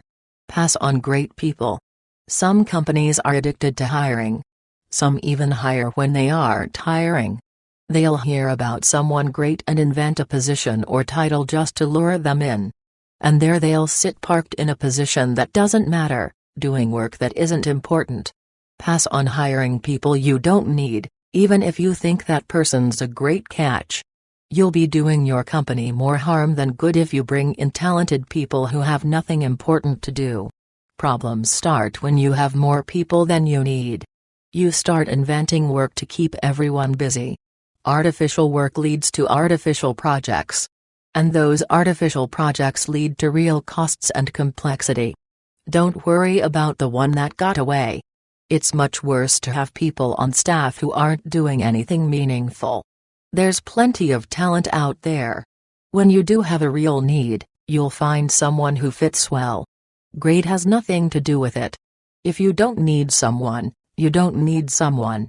Strangers at a cocktail party. If you go to a cocktail party where everyone is a stranger, the conversation is dull and stiff. You make small talk about the weather, sports, TV shows, etc. You shy away from serious conversations and controversial opinions. A small, intimate dinner party among old friends is a different story, though. There are genuinely interesting conversations and heated debates. At the end of the night, you feel you actually got something out of it. Hire a ton of people rapidly and as strangers at a cocktail party problem is exactly what you end up with. There are always new faces around, so everyone is unfailingly polite. Everyone tries to avoid any conflict or drama. No one says, "This idea sucks." People appease instead of challenge. And that appeasement is what gets companies into trouble. You need to be able to tell people when they're full of crap. If that doesn't happen, you start churning out something that doesn't offend anyone but also doesn't make anyone fall in love. You need an environment where everyone feels safe enough to be honest when things get tough. You need to know how far you can push someone. You need to know what people really mean when they say something. So hire slowly. It's the only way to avoid winding up at a cocktail party of strangers. Resumes are ridiculous. We all know resumes are a joke. They're exaggerations. They're filled with action verbs that don't mean anything. They list job titles and responsibilities that are vaguely accurate at best. And there's no way to verify most of what's on there. The whole thing is a farce. Worst of all, they're too easy. Anyone can create a decent enough resume. That's why half-assed applicants love them so much. They can shotgun out hundreds at a time to potential employers. It's another form of spam. They don't care about landing your job, they just care about landing any job. If someone sends out a resume to 300 companies, that's a huge red flag right there. There's no way that applicant has researched you. There's no way he knows what's different about your company. If you hire based on this garbage, you're missing the point of what hiring is about. You want a specific candidate who cares specifically about your company, your products, your customers, and your job. So how do you find these candidates? First step, check the cover letter. In a cover letter, you get actual communication instead of a list of skills, verbs, and years of irrelevance. There's no way an applicant can churn out hundreds of personalized letters. That's why the cover letter is a much better test than a resume. You hear someone's actual voice and are able to recognize if it's in tune with you and your company. Trust your gut reaction. If the first paragraph sucks, the second has to work that much harder. If there's no hook in the first three, it's unlikely there's a match there. On the other hand, if your gut is telling you there's a chance at a real match, then move on to the interview stage. Years of irrelevance. We've all seen job ads that say, 5 years of experience required. That may give you a number, but it tells you nothing. Of course, requiring some baseline level of experience can be a good idea when hiring. It makes sense to go after candidates with 6 months to a year of experience. It takes that long to internalize the idioms, learn how things work, understand the relevant tools, etc. But after that, the curve flattens out. There's surprisingly little difference between a candidate with 6 months of experience and one with 6 years. The real difference comes from the individual's dedication, personality, and intelligence.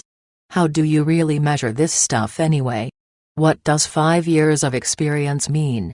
If you spent a couple of weekends experimenting with something a few years back, can you count that as a year of experience? How is a company supposed to verify these claims? These are murky waters. How long someone's been doing it is overrated. What matters is how well they've been doing it. Forget about formal education. I have never let my schooling interfere with my education. Mark Twain. There are plenty of companies out there who have educational requirements. They'll only hire people with a college degree, sometimes in a specific field, or an advanced degree or a certain GPA or certification of some sort or some other requirement. Come on. There are plenty of intelligent people who don't excel in the classroom. Don't fall into the trap of thinking you need someone from one of the best schools in order to get results. 90% of CEOs currently heading the top 500 American companies did not receive undergraduate degrees from Ivy League colleges. In fact, more received their undergraduate degrees from the University of Wisconsin than from Harvard, the most heavily represented Ivy school, with 9 CEOs. Too much time in academia can actually do you harm. Take writing, for example. When you get out of school, you have to unlearn so much of the way they teach you to write there. Some of the misguided lessons you learn in academia, the longer a document is, the more it matters. Stiff, formal tone is better than being conversational. Using big words is impressive. You need to write a certain number of words or pages to make a point. The format matters as much, or more, than the content of what you write. It's no wonder so much business writing winds up dry, wordy, and dripping with nonsense. People are just continuing the bad habits they picked up in school. It's not just academic writing, either. There are a lot of skills that are useful in academia that aren't worth much outside of it. Bottom line, the pool of great candidates is far bigger than just people who completed college with a stellar GPA. Consider dropouts, people who had low GPAs, community college students, and even those who just went to high school. Everybody works. With a small team, you need people who are going to do work, not delegate work. Everyone's got to be producing. No one can be above the work. That means you need to avoid hiring delegators, those people who love telling others what to do. Delegators are dead weight for a small team. They clog the pipes for others by coming up with busy work. And when they run out of work to assign, they make up more regardless of whether it needs to be done. Delegators love to pull people into meetings, too. In fact, meetings are a delegator's best friend. That's where he gets to seem important. Meanwhile, everyone else who attends is pulled away from getting real work done. Hire managers of one. Managers of one are people who come up with their own goals and execute them. They don't need heavy direction. They don't need daily check-ins. They do what a manager would do: set the tone, assign items, determine what needs to get done, etc. But they do it by themselves and for themselves. These people free you from oversight. They set their own direction. When you leave them alone, they surprise you with how much they've gotten done. They don't need a lot of hand-holding or supervision. How can you spot these people? Look at their backgrounds. They have set the tone for how they've worked at other jobs. They've run something on their own or launched some kind of project. You want someone who's capable of building something from scratch and seeing it through. Finding these people frees the rest of your team to work more and manage less. Hire great writers. If you are trying to decide among a few people to fill a position, hire the best writer. It doesn't matter if that person is a marketer, salesperson, designer, programmer, or whatever, their writing skills will pay off. That's because being a good writer is about more than writing. Clear writing is a sign of clear thinking. Great writers know how to communicate. They make things easy to understand. They can put themselves in someone else's shoes. They know what to omit. And those are qualities you want in any candidate. Writing is making a comeback all over our society. Look at how much people email and text message now rather than talk on the phone. Look at how much communication happens via instant messaging and blogging. Writing is today's currency for good ideas. The best are everywhere. It's crazy not to hire the best people just because they live far away. Especially now that there's so much technology out there making it easier to bring everyone together online. Our headquarters are in Chicago, but more than half of our team lives elsewhere. We've got people in Spain, Canada, Idaho, Oklahoma, and elsewhere. Had we limited our search only to people in Chicago, we would have missed out on half of the great people we have. To make sure your remote team stays in touch, have at least a few hours a day of real-time overlap. Working in time zones where there's no workday overlap at all is tough. If you face that situation, someone might need to shift hours a bit so they start a little later or earlier in the day, so you're available at the same time. You don't need 8 hours of overlap, though. Actually, we've found it preferable to not have complete overlap. You get more alone time that way. 2 to 4 hours of overlap should be plenty. Also, meet in person once in a while. You should see each other at least every few months. We make sure our whole team gets together a few times a year. These are great times to review progress, discuss what's going right or wrong, plan for the future, and get reacquainted with one another on a personal level. Geography just doesn't matter anymore. Hire the best talent, regardless of where it is. Test drive employees. Interviews are only worth so much. Some people sound like pros but don't work like pros. You need to evaluate the work they can do now, not the work they say they did in the past. The best way to do that is to actually see them work. Hire them for a mini project, even if it's for just 20 or 40 hours. You'll see how they make decisions. You'll see if you get along. You'll see what kind of questions they ask. You'll get to judge them by their actions instead of just their words. You can even make up a fake project. In a factory in South Carolina, BMW built a simulated assembly line where job candidates get 90 minutes to perform a variety of work-related tasks. Cessna, the airplane manufacturer, has a role-playing exercise for prospective managers that simulates the day of an executive. Candidates work through memos, deal with phony, irate customers, and handle other problems. Cessna has hired more than 100 people using this simulation. These companies have realized that when you get into a real work environment, the truth comes out. It's one thing to look at a portfolio, read a resume, or conduct an interview. It's another to actually work with someone. Chapter Damage Control. Own your bad news. When something goes wrong, someone is going to tell the story. You'll be better off if it's you. Otherwise, you create an opportunity for rumors, hearsay, and false information to spread. When something bad happens, tell your customers, even if they never noticed in the first place. Don't think you can just sweep it under the rug. You can't hide anymore. These days, someone else will call you on it if you don't do it yourself. They'll post about it online and everyone will know. There are no more secrets. People will respect you more if you are open. honest, public, and responsive during a crisis. Don't hide behind spin or try to keep your bad news on the down low. You want your customers to be as informed as possible. Back in 1989, the Exxon Valdez oil tanker spilled 11 million gallons of oil into Alaska's Prince William Sound.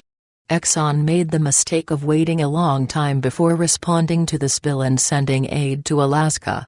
Exxon's chairman failed to go there until 2 weeks after the spill. The company held news briefings in Valdez, a remote Alaskan town that was difficult for the press to reach.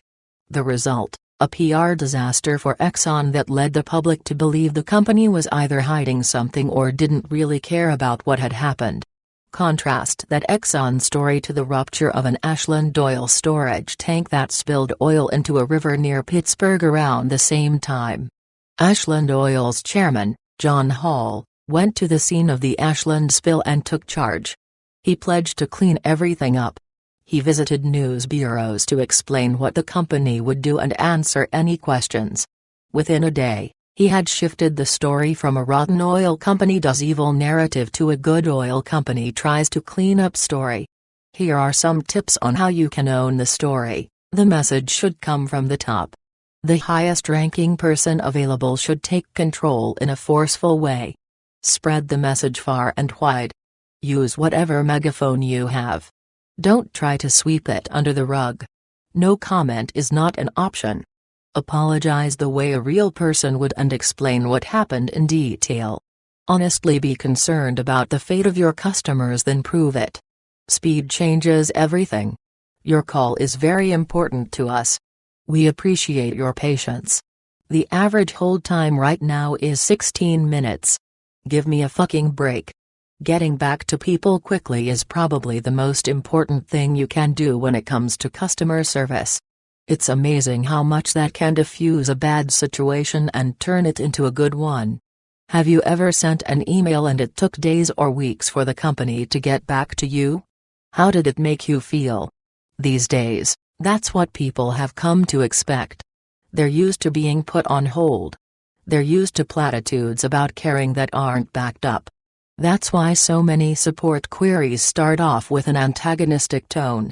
Some people may even make threats or call you names. Don't take it personally. They think that's the only way to be heard. They're only trying to be a squeaky wheel in hopes it'll get them a little grease. Once you answer quickly, they shift 180 degrees. They light up. They become extra polite. Often they thank you profusely. It's especially true if you offer a personal response. Customers are so used to canned answers, you can really differentiate yourself by answering thoughtfully and showing that you're listening. And even if you don't have a perfect answer, say something. Let me do some research and get back to you can work wonders. How to say you're sorry. There's never really a great way to say you're sorry, but there are plenty of terrible ways. One of the worst ways is the non-apology apology, which sounds like an apology but doesn't really accept any blame. For example, "We're sorry if this upset you."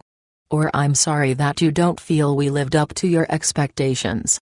Whatever. A good apology accepts responsibility.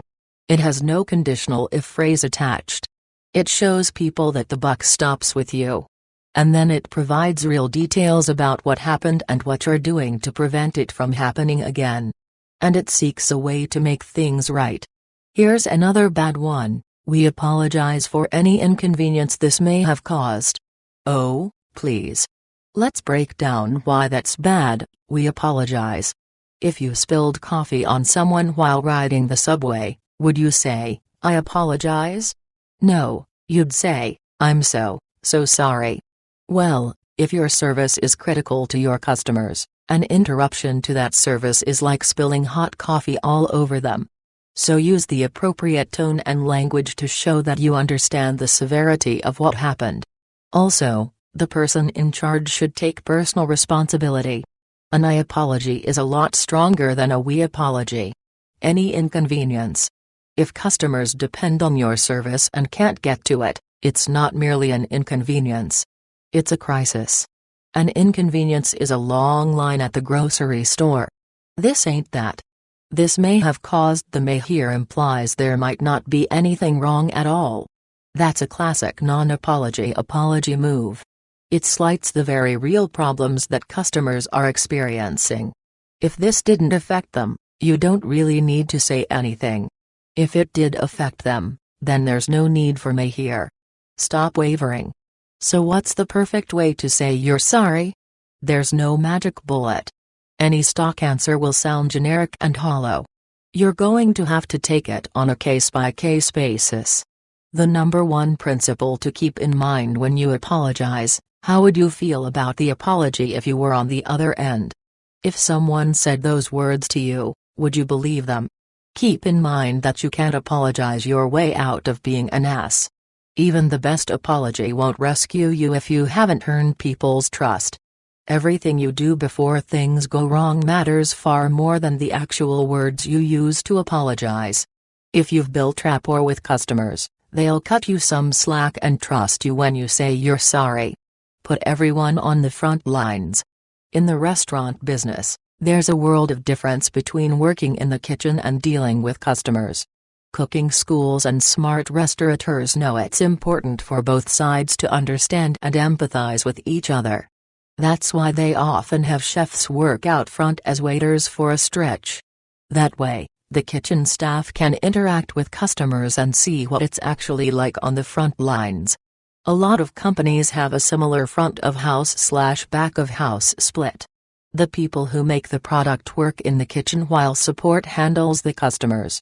Unfortunately, that means the product's chefs never get to directly hear what customers are saying. Too bad. Listening to customers is the best way to get in tune with a product's strengths and weaknesses. Think about the children's game telephone. There are 10 kids sitting in a circle. A message starts and is whispered from one child to another. By the time it gets all the way around, the message is completely distorted to the point where it's usually hilarious. A sentence that makes sense at first comes out the other end as macaroni cantaloupe knows the future. And the more people you have in the circle, the more distorted the message gets. The same thing is true at your company. The more people you have between your customers' words and the people doing the work, the more likely it is that the message will get lost or distorted along the way. Everyone on your team should be connected to your customers, maybe not every day, but at least a few times throughout the year. That's the only way your team is going to feel the hurt your customers are experiencing. It's feeling the hurt that really motivates people to fix the problem. And the flip side is true too. The joy of happy customers or ones who have had a problem solved can also be wildly motivating. So don't protect the people doing the work from customer feedback. No one should be shielded from direct criticism. Maybe you think you don't have time to interact with customers. Then make time. Craigslist founder Craig Newmark still answers support emails today, often within minutes. He also deletes racist comments from the site's discussion boards and pesters New York City realtors who post apartments for rent that don't exist. If he can devote this kind of attention to customer service, you can too. Take a deep breath. When you rock the boat, there will be waves. After you introduce a new feature, change a policy, or remove something, knee-jerk reactions will pour in. Resist the urge to panic or make rapid changes in response. Passions flare in the beginning. That's normal. But if you ride out that first rocky week, things usually settle down. People are creatures of habit. That's why they react to change in such a negative way. They're used to using something in a certain way, and any change upsets the natural order of things. So they push back. They complain. They demand that you revert to the way things were. But that doesn't mean you should act. Sometimes you need to go ahead with a decision you believe in, even if it's unpopular at first.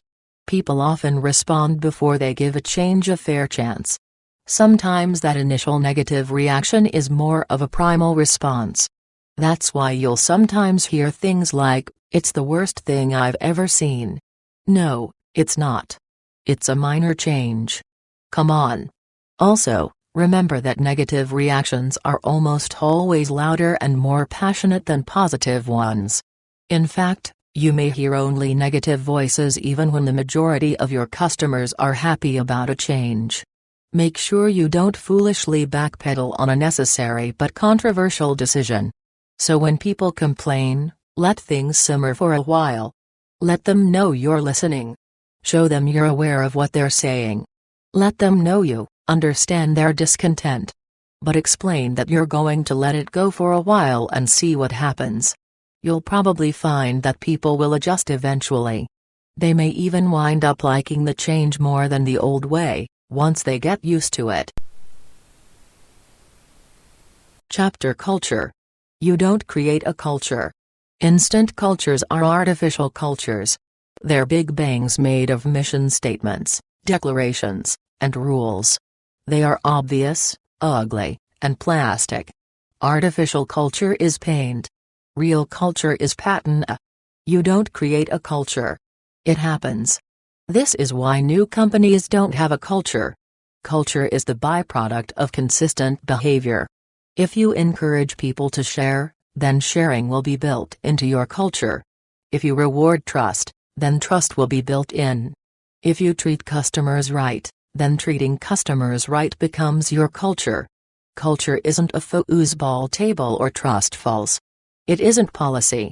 It isn't the Christmas party or the company picnic. Those are objects and events, not culture. And it's not a slogan, either. Culture is action, not words. So don't worry too much about it. Don't force it. You can't install a culture. Like a fine scotch, you've got to give it time to develop. Decisions are temporary. But what if? What happens when? Don't we need to plan for? Don't make up problems you don't have yet. It's not a problem until it's a real problem. Most of the things you worry about never happen anyway. Besides, the decisions you make today don't need to last forever. It's easy to shoot down good ideas, interesting policies, or worthwhile experiments by assuming that whatever you decide now needs to work for years on end. It's just not so, especially for a small business. If circumstances change, your decisions can change. Decisions are temporary. At this stage, it's silly to worry about whether or not your concept will scale from 5 to 5,000 people, or from 100,000 to 100 million people. Getting a product or service off the ground is hard enough without inventing even more obstacles. Optimize for now and worry about the future later. The ability to change course is one of the big advantages of being small. Compared with larger competitors, you're way more capable of making quick, sweeping changes. Big companies just can't move that fast. So pay attention to today and worry about later when it gets here. Otherwise you'll waste energy, time, and money fixating on problems that may never materialize. Skip the rock stars. A lot of companies post help wanted ads seeking rock stars or ninjas. Lame. Unless your workplace is filled with groupies and throwing stars, these words have nothing to do with your business. Instead of thinking about how you can land a room full of rock stars, think about the room instead. We're all capable of bad, average, and great work. The environment has a lot more to do with great work than most people realize. That's not to say we're all created equal and you'll unlock star power in anyone with a rock star environment. But there's a ton of untapped potential trapped under lame policies, poor direction, and stifling bureaucracies. Cut the crap and you'll find that people are waiting to do great work. They just need to be given the chance. This isn't about casual Fridays or bring your dog to work day. If those are such good things, then why aren't you doing them every day of the week? Rockstar environments develop out of trust, autonomy, and responsibility. They're a result of giving people the privacy, workspace, and tools they deserve. Great environments show respect for the people who do the work and how they do it. They're not 13. When you treat people like children, you get children's work. Yet that's exactly how a lot of companies and managers treat their employees. Employees need to ask permission before they can do anything. They need to get approval for every tiny expenditure. It's surprising they don't have to get a hall pass to go take a shit. When everything constantly needs approval, you create a culture of non-thinkers. You create a boss versus worker relationship that screams, "I don't trust you." What do you gain if you ban employees from, say, visiting a social networking site or watching YouTube while at work? You gain nothing. That time doesn't magically convert to work. They'll just find some other diversion. And look, you're not going to get a full 8 hours a day out of people anyway. That's a myth. They might be at the office for 8 hours, but they're not actually working 8 hours. People need diversions. It helps disrupt the monotony of the workday. A little YouTube or Facebook time never hurt anyone. Then there's all the money and time you spend policing this stuff. How much does it cost to set up surveillance software? How much time do IT employees waste on monitoring other employees instead of working on a project that's actually valuable? How much time do you waste writing rule books that never get read? Look at the costs and you quickly realize that failing to trust your employees is awfully expensive. Send people home at 5. The dream employee for a lot of companies is a 20-something with as little of a life as possible outside of work, someone who'll be fine working 14-hour days and sleeping under his desk. But packing a room full of these burn-the-midnight oil types isn't as great as it seems. It lets you get away with lousy execution. It perpetuates myths like this is the only way we can compete against the big guys. You don't need more hours, you need better hours. When people have something to do at home, they get down to business. They get their work done at the office because they have somewhere else to be. They find ways to be more efficient because they have to. They need to pick up the kids or get to choir practice. So they use their time wisely. As the saying goes, if you want something done, ask the busiest person you know. You want busy people. People who have a life outside of work. People who care about more than one thing. You shouldn't expect the job to be someone's entire life, at least not if you want to keep them around for a long time. Don't scar on the first cut. The second something goes wrong, the natural tendency is to create a policy. Someone's wearing shorts? We need a dress code. No, you don't. You just need to tell John not to wear shorts again. Policies are organizational scar tissue. They are codified overreactions to situations that are unlikely to happen again. They are collective punishment for the misdeeds of an individual. This is how bureaucracies are born. No one sets out to create a bureaucracy. They sneak up on companies slowly. They are created one policy, one scar at a time. So don't scar on the first cut. Don't create a policy because one person did something wrong once. Policies are only meant for situations that come up over and over again. Sound like you? What is it with business people trying to sound big? The stiff language, the formal announcements, the artificial friendliness, the legalese, etc. You read this stuff and it sounds like a robot wrote it. These companies talk at you, not to you. This mask of professionalism is a joke. We all know this. Yet small companies still try to emulate it. They think sounding big makes them appear bigger and more professional. But it really just makes them sound ridiculous. Plus, you sacrifice one of a small company's greatest assets, the ability to communicate simply and directly, without running every last word through a legal and PR department sieve. There's nothing wrong with sounding your own size. Being honest about who you are is smart business, too. Language is often your first impression. Why start it off with a lie? Don't be afraid to be you. That applies to the language you use everywhere in email, packaging, interviews, blog posts, presentations, etc. Talk to customers the way you would to friends. Explain things as if you were sitting next to them. Avoid jargon or any sort of corporate speak. Stay away from buzzwords when normal words will do just fine. Don't talk about monetization or being transparent, talk about making money and being honest. Don't use 7 words when 4 will do. And don't force your employees to end emails with legalese like this email message is for the sole use of the intended recipients and may contain confidential and privileged information. That's like ending all your company emails with a signature that says, "We don't trust you and we're ready to prove it in court." Good luck making friends that way. Write to be read, don't write just to write. Whenever you write something, read it out loud. Does it sound the way it would if you were actually talking to someone? If not, how can you make it more conversational? Who said writing needs to be formal? Who said you have to strip away your personality when putting words on paper? Forget rules. Communicate. And when you're writing, don't think about all the people who may read your words. Think of one person. Then write for that one person. Writing for a mob leads to generalities and awkwardness. When you write to a specific target, you're a lot more likely to hit the mark. 4-letter words. There are 4-letter words you should never use in business.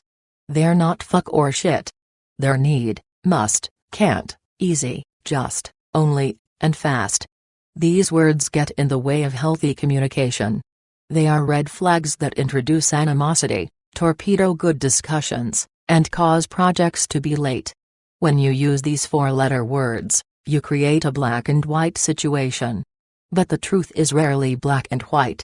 So people get upset and problems ensue. Tension and conflict are injected unnecessarily. Here's what's wrong with some of them: need. Very few things actually need to get done.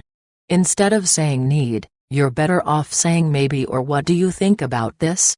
Or how does this sound? Or do you think we could get away with that? Can't. When you say can't, you probably can. Sometimes there are even opposing can'ts. We can't launch it like that, because it's not quite right, versus we can't spend any more time on this, because we have to launch. Both of those statements can't be true. Or wait a minute, can they? Easy.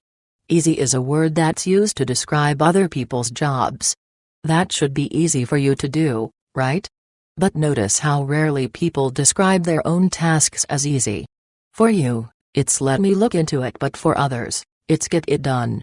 These 4-letter words often pop up during debates, and also watch out for their cousins: everyone, no one, always, and never. Once uttered, they make it tough to find a solution. They box you into a corner by pitting two absolutes against each other. That's when headbutting occurs. You squeeze out any middle ground.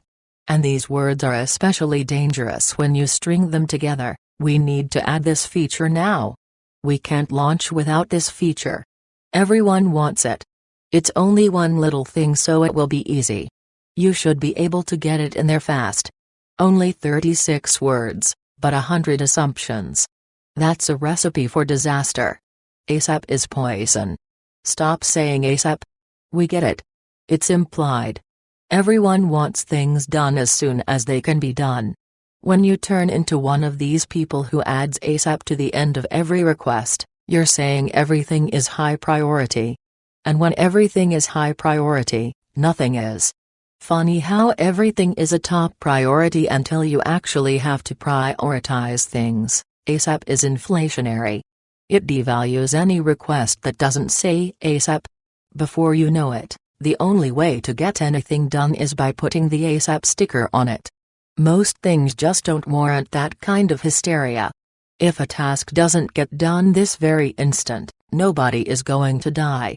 Nobody's going to lose their job. It won't cost the company a ton of money. What it will do is create artificial stress, which leads to burnout and worse. So reserve your use of emergency language for true emergencies. The kind where there are direct, measurable consequences to inaction. For everything else, chill out. Chapter conclusion. Inspiration is perishable. We all have ideas. Ideas are immortal. They last forever. What doesn't last forever is inspiration. Inspiration is like fresh fruit or milk, it has an expiration date. If you want to do something, you've got to do it now. You can't put it on a shelf and wait 2 months to get around to it. You can't just say you'll do it later. Later, you won't be pumped up about it anymore. If you're inspired on a Friday, swear off the weekend and dive into the project. When you're high on inspiration, You can get 2 weeks of work done in 24 hours. Inspiration is a time machine in that way. Inspiration is a magical thing, a productivity multiplier, a motivator. But it won't wait for you. Inspiration is a now thing. If it grabs you, grab it right back and put it to work. Thank you and have a good day.